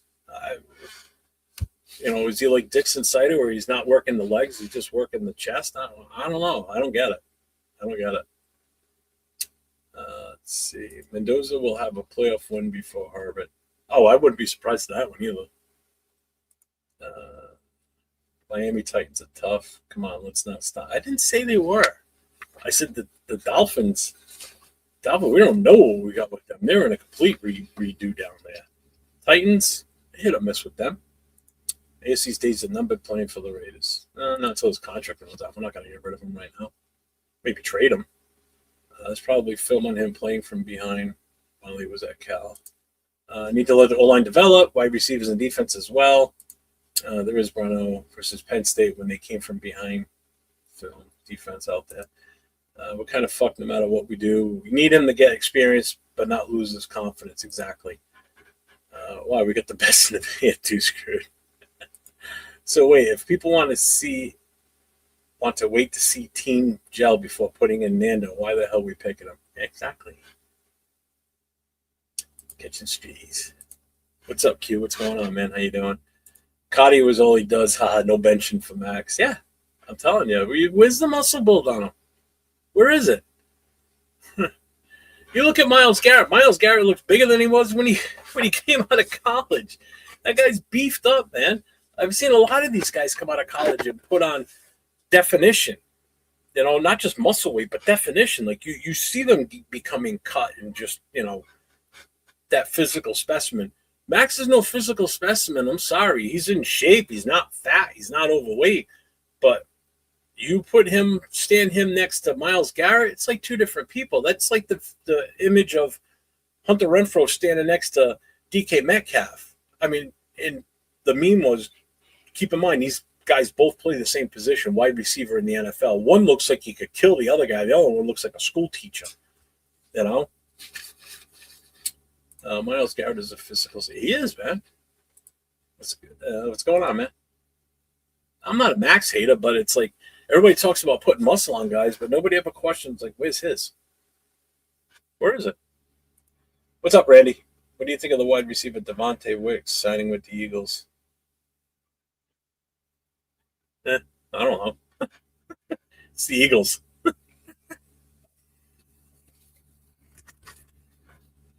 Where did he even come from?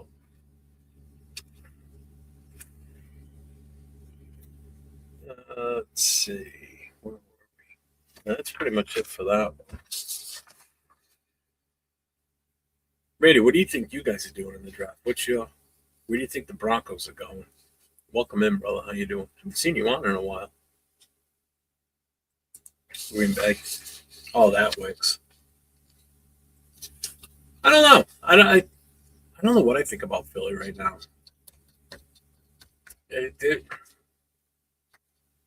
I'm curious to see how they are this year. You know, if they have a bounce back season. Because last year, I mean, they didn't look too hot in the playoffs, that's for sure. Not at all. Max on some bicep curls. Give me, yeah, he would be a beast. Yeah, right. I mean, my forearms still look bigger than his biceps. All right, so we're just going to do some quick hits around the NFL, just some rapid fire shit. So, this is what I was able to pull off for this.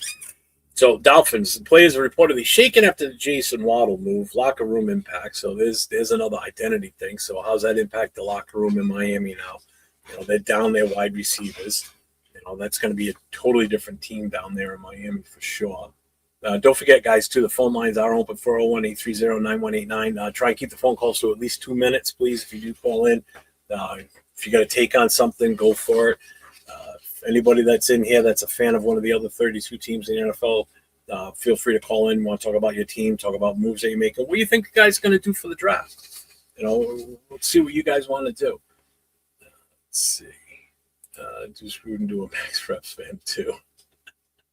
No means Jaja. Max Mendoza needs to hit heavy close grip edge. I'm hoping for a tight end or a defensive end pass rusher in the middle for the first round.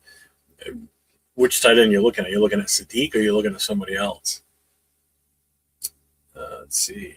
Probably just make the call. Look over. D-Max to hit up Diamond Gem. Broncos are missing a legit tight end. Broncos traded first pick. That's right. They don't have a pick this year in the first round. Oh, shit. No, they don't. So when's your first pick? Oh, you ain't getting Sadiq down. Shit, man. You guys don't pick till number 62? Holy fuck. That's a long stretch, man. Damn. Good for us, then. It means you guys get no picks. Basically, dude, you don't get a pick until the end of the second round. You got to pick 3 picks before the round 3 starts. Shit. How many picks do you guys even have this year? 1, 2, 4, 5, 6, 7. You got 7 picks. 62, 108, 111, 170, 246, 256, and 257. Oh, you're killing it in the 7th round. You guys are monopoly on 7th round draft picks. Dixon, I'm going to get drunk and eat wings for the draft. Traded for Waddle. Oh, that's what it was. All right. See, it happened so long ago. I don't even remember. I forgot Waddle went there. Whatever. I'm not impressed. Yeah, so like with the Dolphins, you know, they're saying the players were shocked on the whole Waddle thing, you know. So it's not just business, but it's a culture impact too. You know, you just that team's changed big time culture-wise. You know, with the players they've lost, coaching's gone. You know, so we'll have to wait and see what happens with them. You know, another one, Browns, Myles Garrett. He's 30 years old. He's not at the workouts. You know, he's not showing up to workouts, so that's affecting the locker room. There's little rumblings behind. I don't know what the rumblings are per se, but is it possible leverage for something? I don't know what. He just signed a massive contract last year. I mean, I don't know what he could possibly be looking for, if it is leverage on his side, or if they're voluntarily, why? What's the big deal? But I guess it's workouts where everybody else is there putting in their time. He's not there. Not for nothing. I think the guy's good enough where you can kind of cut him some slack if he's not there. I don't have a big issue with that. Broncos were an injured QB away from going to the Super Bowl. And probably, well, maybe not winning it, but I think they would have given a better game than the Patriots did. That's for damn sure. I'm sure they'll be okay without a first. Look up the last time Rams had a first round. Yeah, right. Rams always tend to get rid of their picks or whatever. Chiefs have a lot of good pick spots this year. Yeah, it is. They got a lot. They have, let me see. Let me look at this. They've got 9, 29, 40, 74, 109, 148, 169, 176, and 210. So they have 1, 2, 3, 4, 5, 6, 7, 8. They got 9 picks. They got one less than us. So, yeah, they got some. That's right. They got 2 first rounders, too. Fuck. They got number 9 and 29. Apparently, would be Miami will probably be last in NFL for this upcoming. Yeah, I wouldn't be surprised, to be honest with you. It's 4 in the top 10. That's a lot. That they can do some damage this year.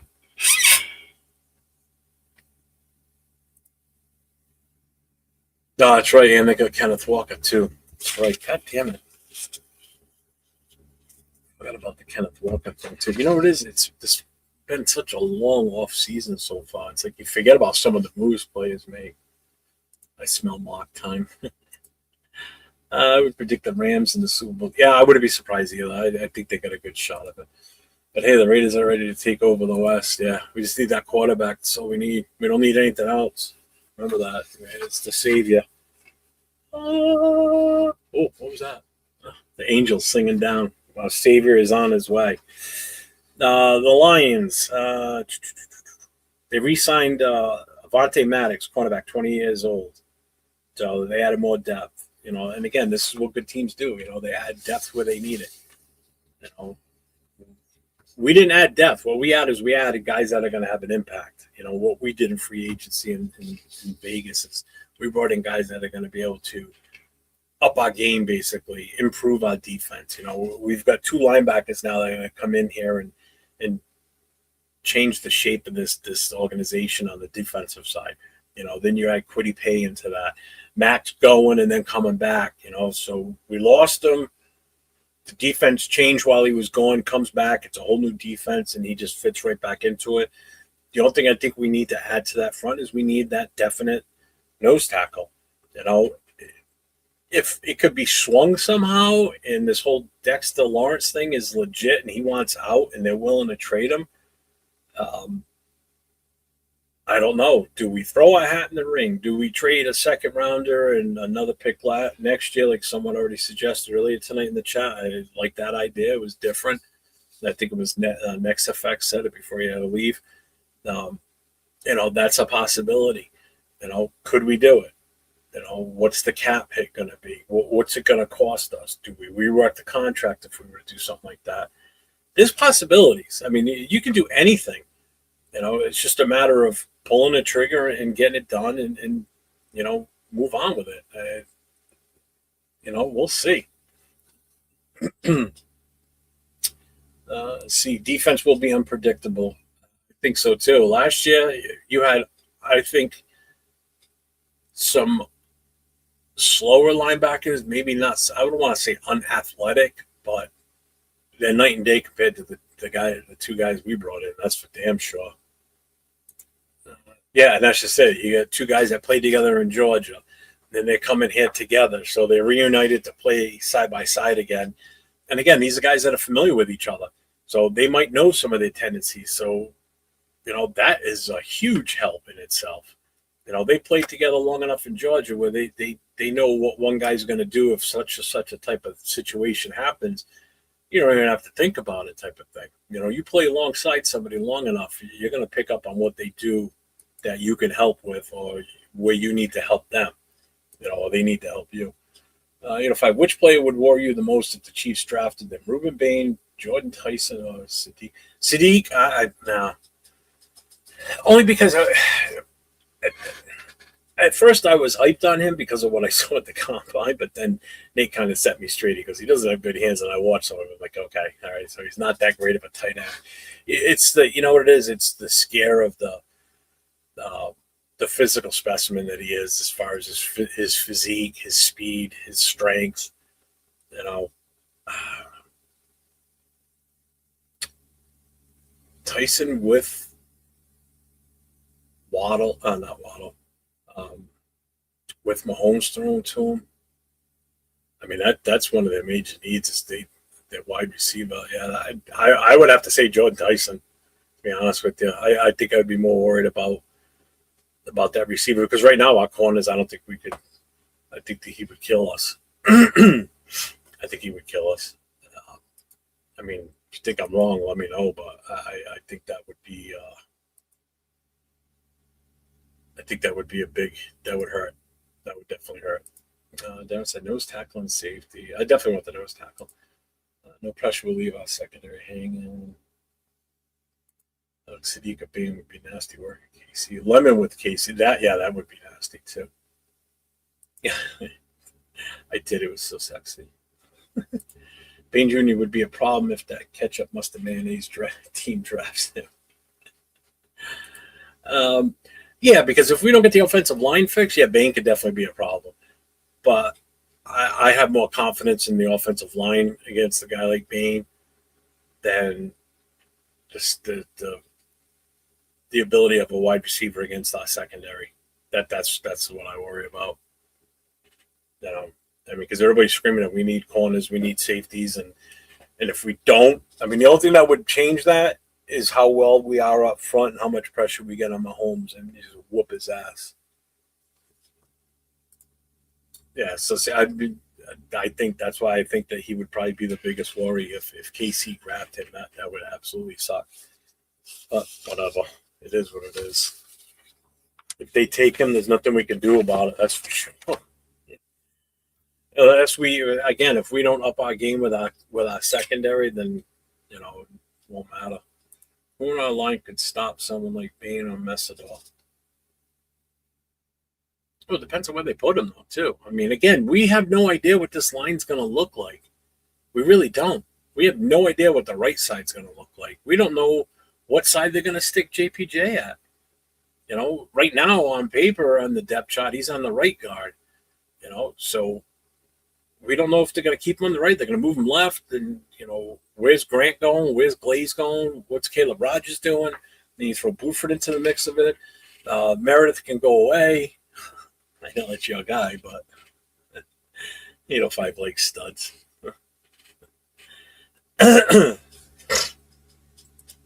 Why are we worried about our O-line still? It's already 100 times better than last year before we start. It's not 100 times better. All we did was bring in a center and a serviceable offensive lineman, Buford from the 49ers. That's all we brought in. Nothing else has changed. Everybody else is still there from last year.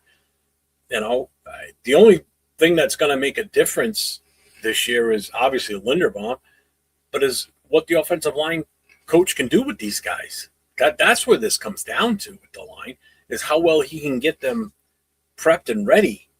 But the O-line, it didn't improve 100 times. It definitely did not improve 100 times better. I'm sorry. Again, we brought in one guy that's even got questions on how good he is in pass blocking. So there's something that's already going to be fixed on him, or that they're going to work with to make him, to get him better at pass blocking. Run blocking, he'll kill it. Run blocking behind Miller, JPJ, Linderbaum, we'll kill it. We'll be good. But, it still remains to be seen. We don't know who's lining up where. We don't know how good Glaze is going to be this year. Is he gonna fall back into form again? Or is he going to stay bad like he was last year? Is Grant going to take that step up this year? Is Caleb Rogers going to make the step up and be the permanent starter now? Who knows? We don't know. It's still a big question mark. That offensive line is still a big question mark. It really is. The only position that's solidified right now is left tackle, center, and wherever they put JPJ, either left or right guard. Just the only positions. There's 3 positions secure. There's 2 that are up for grabs in anybody's game. Who's going to get them? That's it. And that's the other thing. Can Colton Miller stay healthy for the entire season? Can JPJ not get a concussion and get knocked out for a few games? They both have injury questions. That's the downside there too. So this offensive line is not as good as everybody thinks. It's got potential to be good. There's no two ways about it. But right now, I wouldn't sit here and say they're 100 times better. There's still some serious question marks with this offensive line, which is why you have to seriously consider how soon you want to put Mendoza out there. If he's the golden child and he's the guy that you want to go on for the future, how bad do you want to put him out there when you don't even know what this line looks like yet? You have no clue. There's nothing. On paper, we see what it is. And let's put it this way. If you go to the depth chart right now, you know how it's listed? I'll tell you exactly how it's listed. This is the offensive line right now on paper, okay? So left tackle, Colton Miller. Spencer Bruford, left guard. Linderbaum, center. JPJ, right guard. Right tackle, Glaze. That's the offensive line right now, depth chart, as of April 7th, 2026. So they've already got Buford listed as the starter on left guard, and you have Caleb Rogers as a backup to JPJ, Charles Grant backing up Miller, Jordan Meredith behind Buford, Putnam behind Linderbaum, and Dalton Wagner behind Glaze. That's how they have this set up right now. I'm not being negative. I'm being honest. I'm being 100% honest. As a guy that loves the offensive line, I know when it's not right, it's still not right. It really isn't. I know that. That's what I thought too. I'm like, well, how could they put him over a guy that finished the season as the starter in Caleb Rogers? Why are they not putting him as the day one starter for now on paper? Why are they putting a guy that hasn't even had a physical practice with this team? Are you just putting him there because he's older? He's considered a veteran? I don't get it.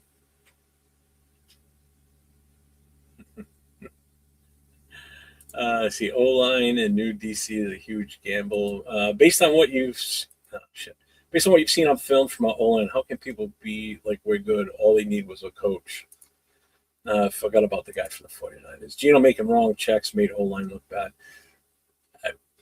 Okay, partial, but I think a lot of the O-line looking bad was they weren't prepared.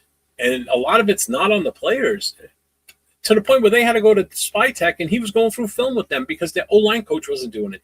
So they weren't properly prepared by their coaches. It's the coach's job to prepare these guys to go out there and do your job. When I played, if I had an offensive line coordinator or coach, if he didn't give us our assignments each week or let us know what the game plan was for the game we're going to play, like if we're going to go heavy run, based on who we were playing on the defense and everything, then we're going to go out there and we're all going to look at each other and huddle. What the fuck are we doing this week? I don't know. Well, I guess we'll wait till the plays get called in. We're going to see if we're going pass heavy today or we're going run heavy. So-and-so's playing against us today. What's the game plan against this guy? Because this guy's a beast. Are we going to try and isolate him, or we're just going to give him free reign somewhere? What are we doing? So if these guys aren't prepared for the scheme that you're going to run for that given week, it's all going to fall apart the second the first snap goes. And that's the problem last year. Sometimes people just see, the big guys out there, they'll take care of it. No, there's a lot more to it than just going out there and blocking, whether it's pass blocking or run blocking. There's so much to this. Studs everywhere in Vegas might also be good for a certain someone to be. I'm not worried about the O-line at all because of the coaching. Everything has been done right. Process is good. That's why it's already way better. It's better. I'm not going to say it's not. I'm being positive with that. I mean, step up with the coach for sure. Step up with getting Linderbaum here. We spent the money. We went out and wrangled him in. JPJ, as long as they don't fuck with him and give him a set spot and that's where he sticks, we're going to be good there too. But there's still question marks. A lot. Let's see.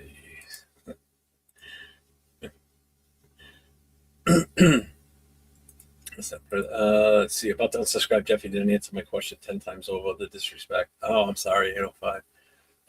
When I see you in person, ask me the question then, and then maybe I'll answer it. Well, I'll see you in Pittsburgh. Yeah, Capagon's an improvement. Hell yeah, that bum. I wouldn't even consider him a coach, man. even Seattle didn't get the full concept of zone blocking until later in the season. They struggled in the beginning season last year. Yeah, and you're talking about guys that were there for a while too. You're talking about guys that played together. It's not like you had an influx of new players. And again, you've got new coach, a whole new offensive scheme too. That's the other thing everybody keeps forgetting. You got a whole new scheme that some of these guys have possibly never done before. So now it's a whole new scheme for these guys to learn. The blocking callouts, everything else that's going to change. Verbiage is going to change. I guarantee it's going to change. Nothing from last year is being brought over. What's up, Benjamin? What's going on, man? Welcome in. Appreciate you being here. See, don't talk about question marks. People don't like that comment. Odd way. So, do I have faith in the offensive line? Yeah, of course I do. Everybody has to have some sort of faith in it. But I'm just trying to be a realist here. When you look at the big picture for this whole line, there's still a long way to go. If you really want to worry about a unit on this team on the offensive side, what about the running backs? What about the wide receivers? Tight ends were okay. I don't think we have to worry too much about the tight ends. I mean, Jesus Christ, you got Brock Bowers, you got Michael Mayer, Ian Thomas just got re-signed, so I think we're okay there. The wide receivers, that's still one of the weakest rooms in this team right now. Between the quarterback room, because right now you only got one guy on the or two guys on the roster actually now. I got to get used to saying two now. So quarterback room's actually not that bad now. Kirk Cousins just escalated that, or elevated that, I should say. But running back room, you got Ashton Genty, Collier, and Lawbe. That's what we're going to roll into the season with right now, unless we draft somebody, which we should. I can't see us not. Yeah, oh yeah, we got Betch and Thornton. We're good. Again, it's not that I have no faith in the O-line. It's just I saw enough last year to have serious questions going into this year because everybody that played last year outside of Kappa is still here. Yeah, Parham's gone, but he was a free agent anyway, so he was out the door. So the only addition that we made that's worth the shit right off the bat is Linderbaum. And again, until we see them for the first time in a physical practice or preseason game, I mean, we saw everything we needed to see last year in the first preseason game. And that told the story to me for the entire season. I called it that weekend, and it was the same way all season long. After that first preseason game, I was so disgusted with the offensive line and how they played and how unprepared they were that I said, if they don't fix this before the next preseason game or get a set 5 and stick with that and let them gel together, we're in for a long season with bad offensive line play. And then Pete Carroll comes out on Monday. Somebody asked him the question, what about the offensive line? They played bad, blah, blah, blah. Well, it's a process. It could take a day, could take a week, could take months into the season or games into the season before the offensive line is set. I don't want to hear that from the head coach. Don't come out and say it could take multiple games into the season or could take most of the season or after the halfway point of the season before the offensive line starts to get together. Are you crazy? You just drafted with the number 1, the first round pick at number 6. You drafted a running back that's supposed to be generational. And we're putting him out there with that mentality for the entire season?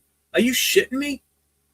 So I called it then. Offensive line was going to be crap all year, and it was absolutely abysmal all season long. I think we had one good game, maybe 2, the entire season where the line looked like they were playing decent.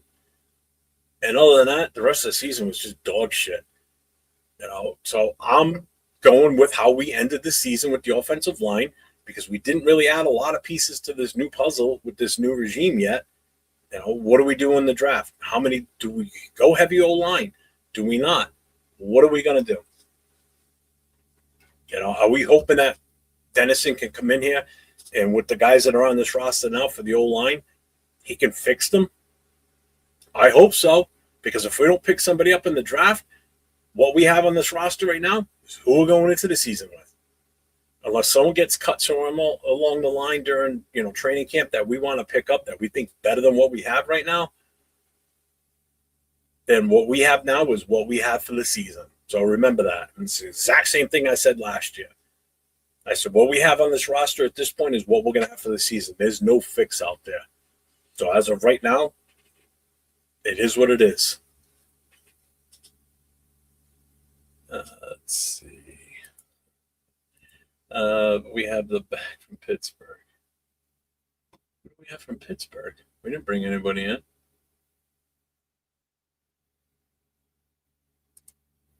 We're setting up for wide receiver Jeremiah Smith at 27 to go with Mendoza trade up for him.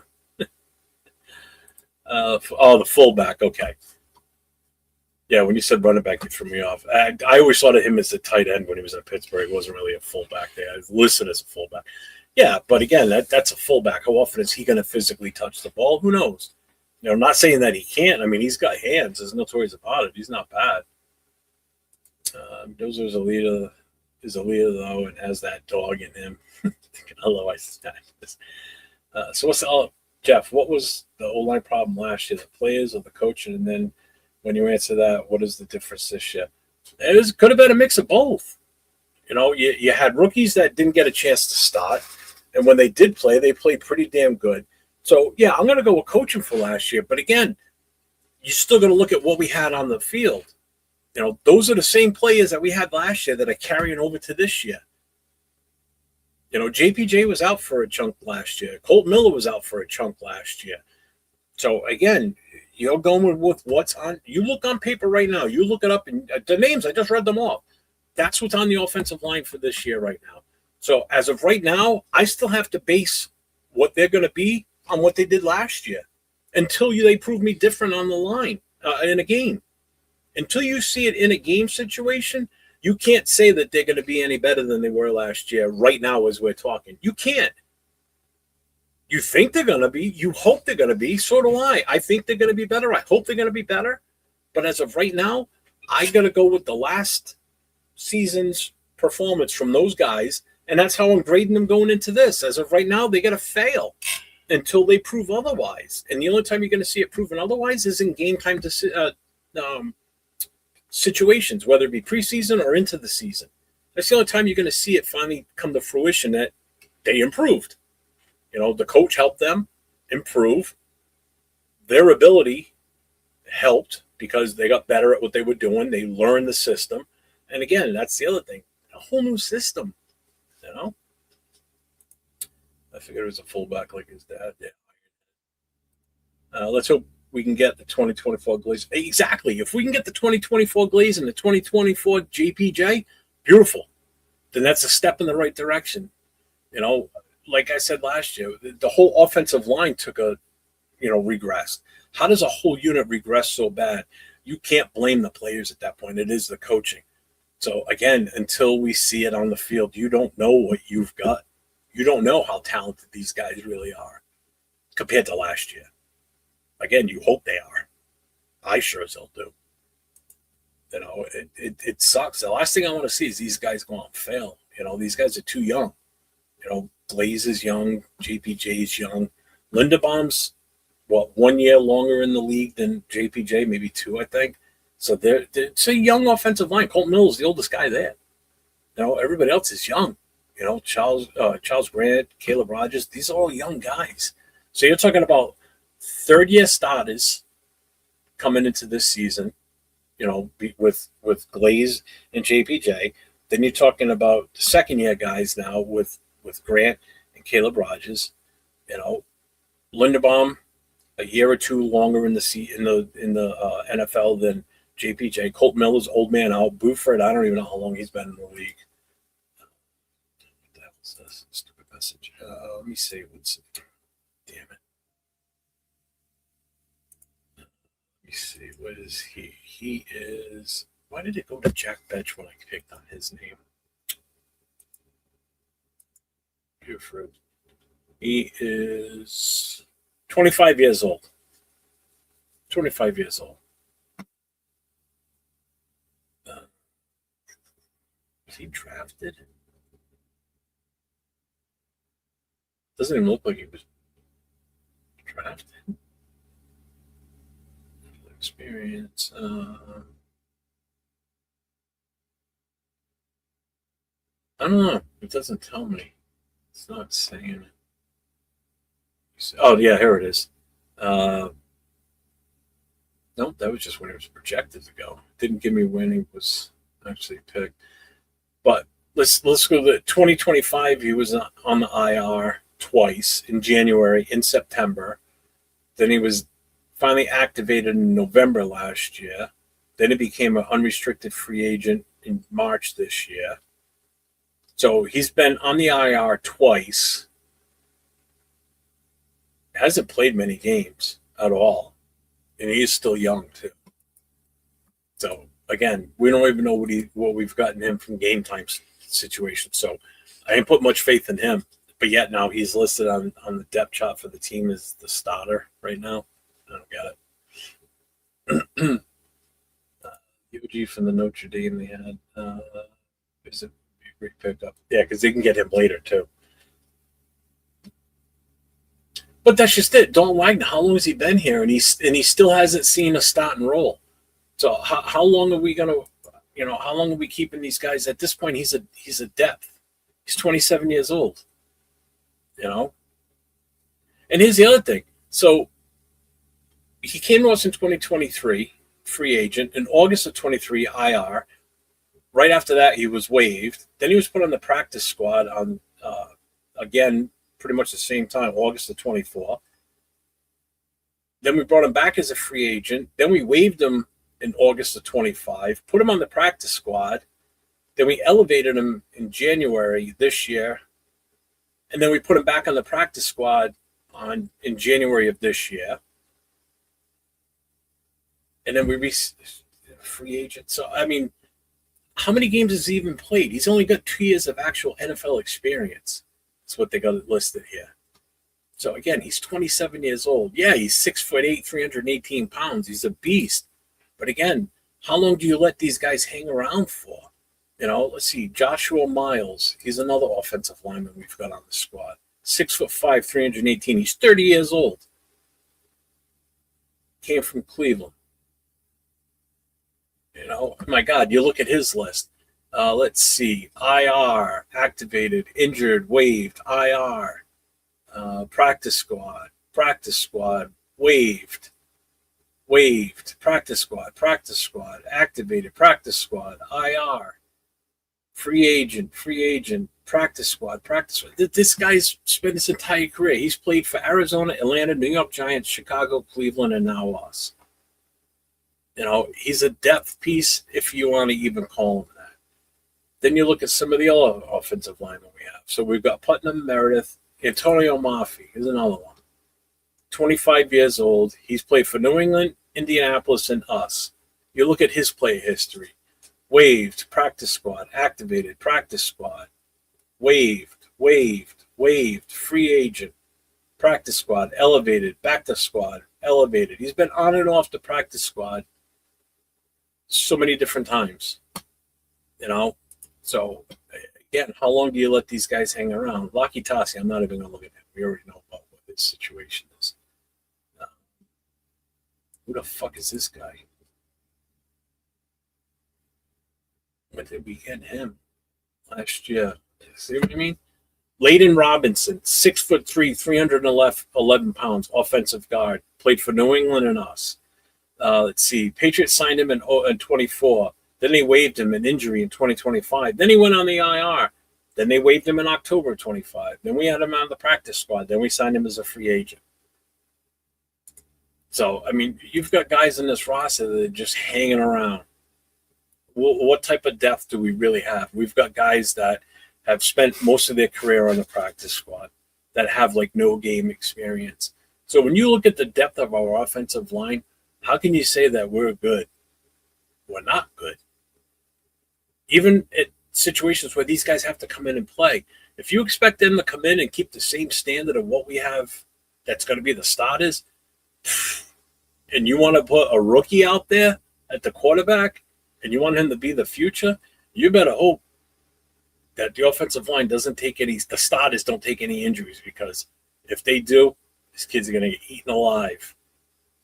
We have got horrible depth on this team for offensive linemen. Absolutely horrible. Yeah, did you send it to him, Leo? You should send him that. Let him look at it. See, I was at the 2018 draft when our Raiders selected Colt Miller in the first round. Glad he was drafted and stayed a Raider. I like Colt Miller. It's just now he's getting older and the injuries are starting to catch up to him. Last year was the shoulder and, it was leg injury. We're at rock bottom. If people want to see improvement, you start with the trenches and build the baddest offensive line in the league. Exactly. Yeah, it's the one we did Wednesday night, 8:05. I thought Moffitt was also another of our Raiders offensive. He is. He's an offensive lineman, but again, these guys keep getting bounced around.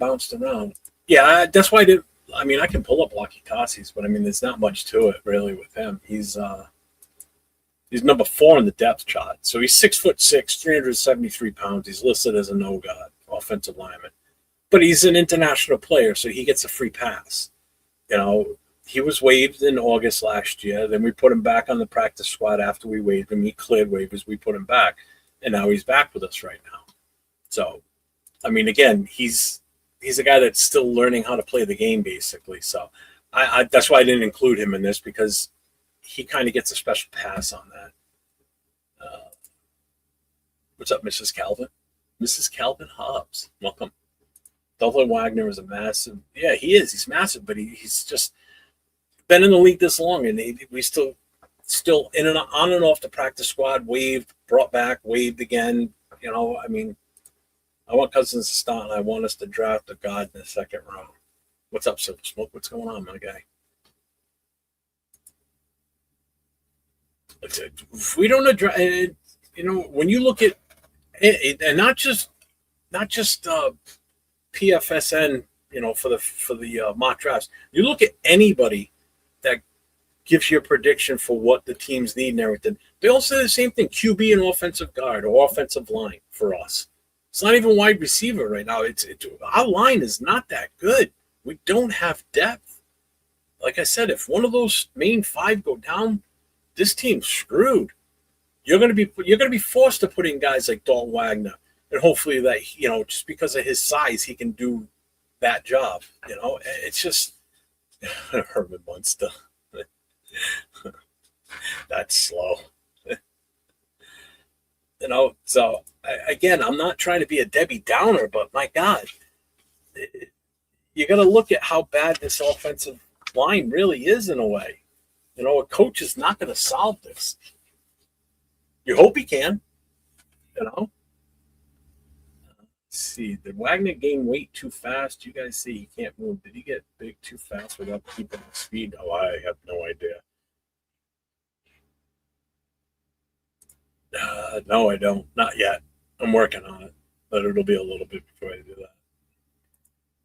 They don't. Everyone doesn't say, say wide receiver. I didn't say you. But when you look at like the analysts, like the experts, they offensive line is still one of the top ones. QB is always going to be number 1 for us right now until we draft one. After we draft Mendoza, then that's it. And obviously, we won't be seeing that for a long time, unless he sucks. Because if he sucks, then guess what? We're going to be hunting for a quarterback. But we tried. At least we tried. We gave it a shot. We rolled the dice and we drafted a quarterback. And if it didn't work out, we'll just try again next time. Great mentality on a first round pick. That's awesome. Oh, we got a phone call. You're on No Huddle with Jeff. State your name. Jeff, my man. Who's this? This is Daniel. What's up? Not much, man. Waiting to throw a brisket on the smoker. But, listening to you in the background. Oh, what's up? So, hey, what's your thought on Mendoza not going to the draft? Does it bother you? Are you kind of indifferent to it? No, I could care less whether he's there or not. It doesn't. I know some people get their panties in a bunch that he's not there. I've seen some fans get pissed off because they spent all this money because they're traveling to Pittsburgh for it, and they're pissed that he's not going to be there. I get why he's doing it. His mom's got MS. You don't know what her deal is, how her health is right now. I'm sure it's not easy for her to travel. I've heard some people say they should get a private jet to take her. It's not a question of how she's going to get there. It's a question of how much of an inconvenience and health issue it is for her to fly. for her to travel like that. I'm with you. And the dude's not even an employee of the NFL yet. So, like, I don't get why everyone's getting all upset about it, Yeah. And to be honest with you, I don't even think the team legally could even send it. It would have to be the NFL that would send it. I don't think the team could even step in and say, we'll send the plane. They could do it after they draft him because then now he's part of their property, basically. But prior to that, I don't think the Raiders can step in and say, oh, well, we'll fly him up there so he can be there. It'd have to be the NFL that would do that because I don't know if that borders on that whole, gifting and, because there's certain things you can't do with a potential draft pick prior to the draft. There's a lot of rules to this, and to the point where if you do something that's against those rules and they look into it, they can take your draft pick. Which is why when everyone was throwing out the whole playbook thing that he's got the playbook, why would the team be so smart in every move we've made so far this offseason and go and pull a bonehead play like hand greasy the playbook to show Mendoza? That's a violation right there. We'd lose our number one draft pick. I'm with you. And hey, I'm not a Raiders fan. I live in Michigan. I'm a Lions fan, but this for some reason this is like a hot topic all over the radios right now. Everyone's and I'm like, hey, I'm a little surprised people are that engaged, kind of out east here about whether he's there or not. But I don't know. I was just curious your opinion. No, like I said, it doesn't bother me. I get why he's not going. Again, if a play is there or not, I could care less if they show up or not. You know where it is? You know who's getting pissed? It's going to be like the TV execs and all that because they're going to take a hit. Because everybody wants to see him on stage. They want to see these guys show up for the first round and walk across the stage, get their jerseys and their hats and all that. It's a production. That's how they make their money. That's how they're going to lose fans. Certain fans aren't going to watch it because of that, I'm sure. I wonder if there was, I don't remember this much of a hoopla because Trevor Lawrence didn't show up. Nowhere near and to be honest, man, Mendoza's a weird guy. He's going to do weird things. Yeah. Why is everyone shocked? If you watch the show from Wednesday night on the Raider Connection, we talk about the whole Mendoza thing and is he following the script? Is it his media training that's paying off that he's so regimented and so structured with the way he talks, the way he does things, the do's and don'ts that he does, so it's like, is he overdoing it? Is it all an act or is there something behind the scenes? And, because these guys all get this media training so that they don't, especially if they're in the hunt for the Heisman, so they don't screw it up and they do something stupid or say something stupid. So these guys have to be very well disciplined when it comes to what they do and what they say. How far did he do? I don't know. Hey, I'm grasping at straws to not draft him. So I'm with you. Hey, just curious too. What's the college team you rep out there? I don't really. I mean, for what, football? Yeah. I really don't. I mean, where I live, I'm in Rhode Island, so I mean, you got URI, Brown University. I mean, Brown's the biggest one around here, other than BC. BC, I don't keep up with them, but I mean, that would probably be the biggest college around here outside of Brown. I don't really follow like a college team per se. Okay. But my bad. I thought you were out west Raider fan. Okay, I got you. New England. I'm on the East Coast. I was gonna say I thought that was kind of the New England accent. I wasn't gonna say nothing. I got the downside for me is I'm like 20 minutes away from the Patriots Stadium. So I hate living over here because of them. That's fair. Well, hey man, I appreciate the call. Like I said, I'm about to throw a brisket on the smoker real quick at midnight, listening to you in the background. So awesome. I appreciate the conversation, my man. All right, man. Take care. Thank you. I appreciate you calling in, man. Wonderful call. Thank you. Have a good one. You too, man. Yeah, that was a good call. See, and that's what I want. I want to get more guys, more fans of other teams. That's awesome. I love it. Let's see. I'm having it for breakfast. And if I should change his phone number, I saw it on a truck stop. Wow. Okay. Jesus Christ. You're going personal tonight there, Chuck. I don't know why it's showing my gamer tag. I watched you show my name, Carl. Yeah, it's showing Mrs. Calvin Hobbs. What's up, Raider Pete? What's going on, man? It is slow. It is slow. That's why, I mean, I still pulled up a good amount of stuff, though, with different moves and everything. And still going to come up with stuff. But again, with the phone lines, it's a wild card. You don't know who's going to call. I am closing the phone line down, though, for the night, because I've already been on for over 2 hours. Let's see. I got to do that, but I haven't even had a chance. I'll probably do that tomorrow. I'd be pissed if, right? That's just ridiculous. Wait, Jeff is from New England? Yes. You didn't know that? You honestly didn't know that, Dixon? Or are you kidding?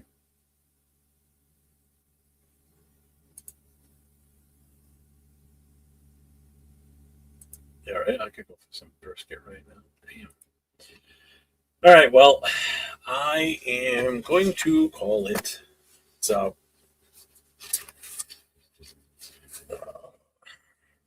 pretty much it. It closed everything. Yeah, that was it. All right. Well, again, tonight, it wasn't about the headlines. It was just, pretty much about teams making their identity or still looking for their identity in the NFL.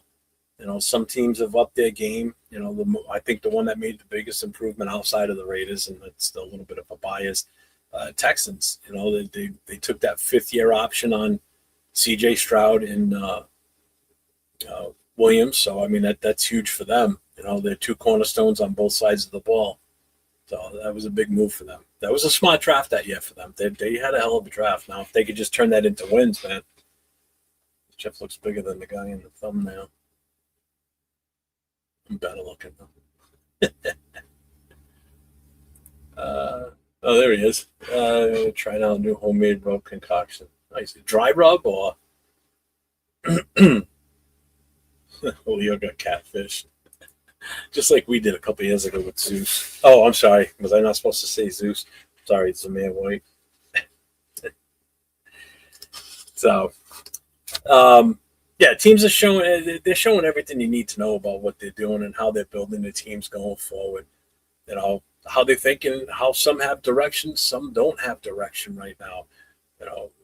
Tennessee Texans, they have a direction. They know what they're putting their future towards. We have a direction. We see where it's going, and if Mendoza's the pick, then that's the direction they're going there too. So I mean, some teams are losing their identity. The Patriots made some moves that are like, what? So things are constantly changing in the NFL. The parity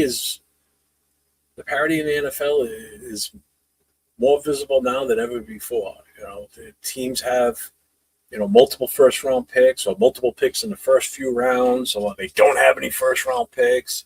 Like Denver doesn't have a pick until 60-something, almost the start of the 3rd round before they have a pick. So, I mean, you're going to see some teams do some wheeling and dealing in the next few weeks leading up to the draft and probably the day of the draft. Just like the Dexter Lawrence thing.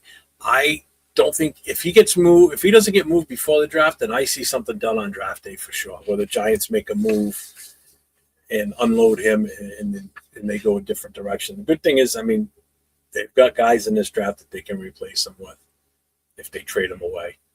If they get good enough draft value for him, they could do some damage. And again, they got the 5th overall pick. So they could do some damage in this draft for sure. They trade away Dexter, and then, we'll trade them the number 1, and they can take any player they want. We'll take their 2 first-rounders if that's what they end up with. We'll do something different and not take a quarterback this year.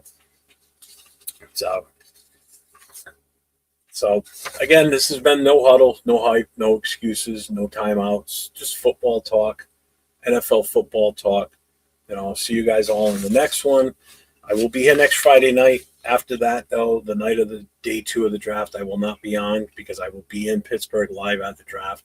I will be popping on live on and off throughout the night, different locations throughout the whole time we're there. So from Wednesday, the 22nd of April until the 26th, make sure you have the notifications on for my channel because I will be coming on live throughout that entire weekend.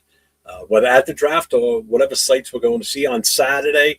I will be at the Hall of Fame in Canton, so I will be going live from Canton, and I will be getting as much footage as I can whatsoever. I just going to make the best of this trip as I can. So the wife and I are going to have a wonderful time, and I cannot wait for it. Let's see, Sweet on the Chef, almost 30 years. It's not great. Oh, wow. Would you do an AJ Brown for Mad Max? No, I would not. No, I don't want AJ Brown. Everyone have a safe night. See you all tomorrow. Yeah. What's up, Elon? I didn't even see you pop in, brother. How you been? What's up, Roy? Yeah, we're 2 weeks away. 2 weeks from tonight will be day 2 already. So, yep. Again, shout out to everybody that became a new member tonight. Demented Zero, Hobo Raider, both becoming new members. Don't forget my membership started at 99 cents. So if you want to join up, again, it's a 99-cent membership. Again, shout out to Demented Zero and Hobo for becoming members. Again, shout out to Robert Pena with his super chat tonight. I appreciate you. Appreciate all my moderators for helping out with the chat tonight and keeping everything level. I appreciate you all, and I appreciate everybody being here. And we'll see you all tomorrow night. Raider Nation Voices with myself and Jason, Raiders First Downs.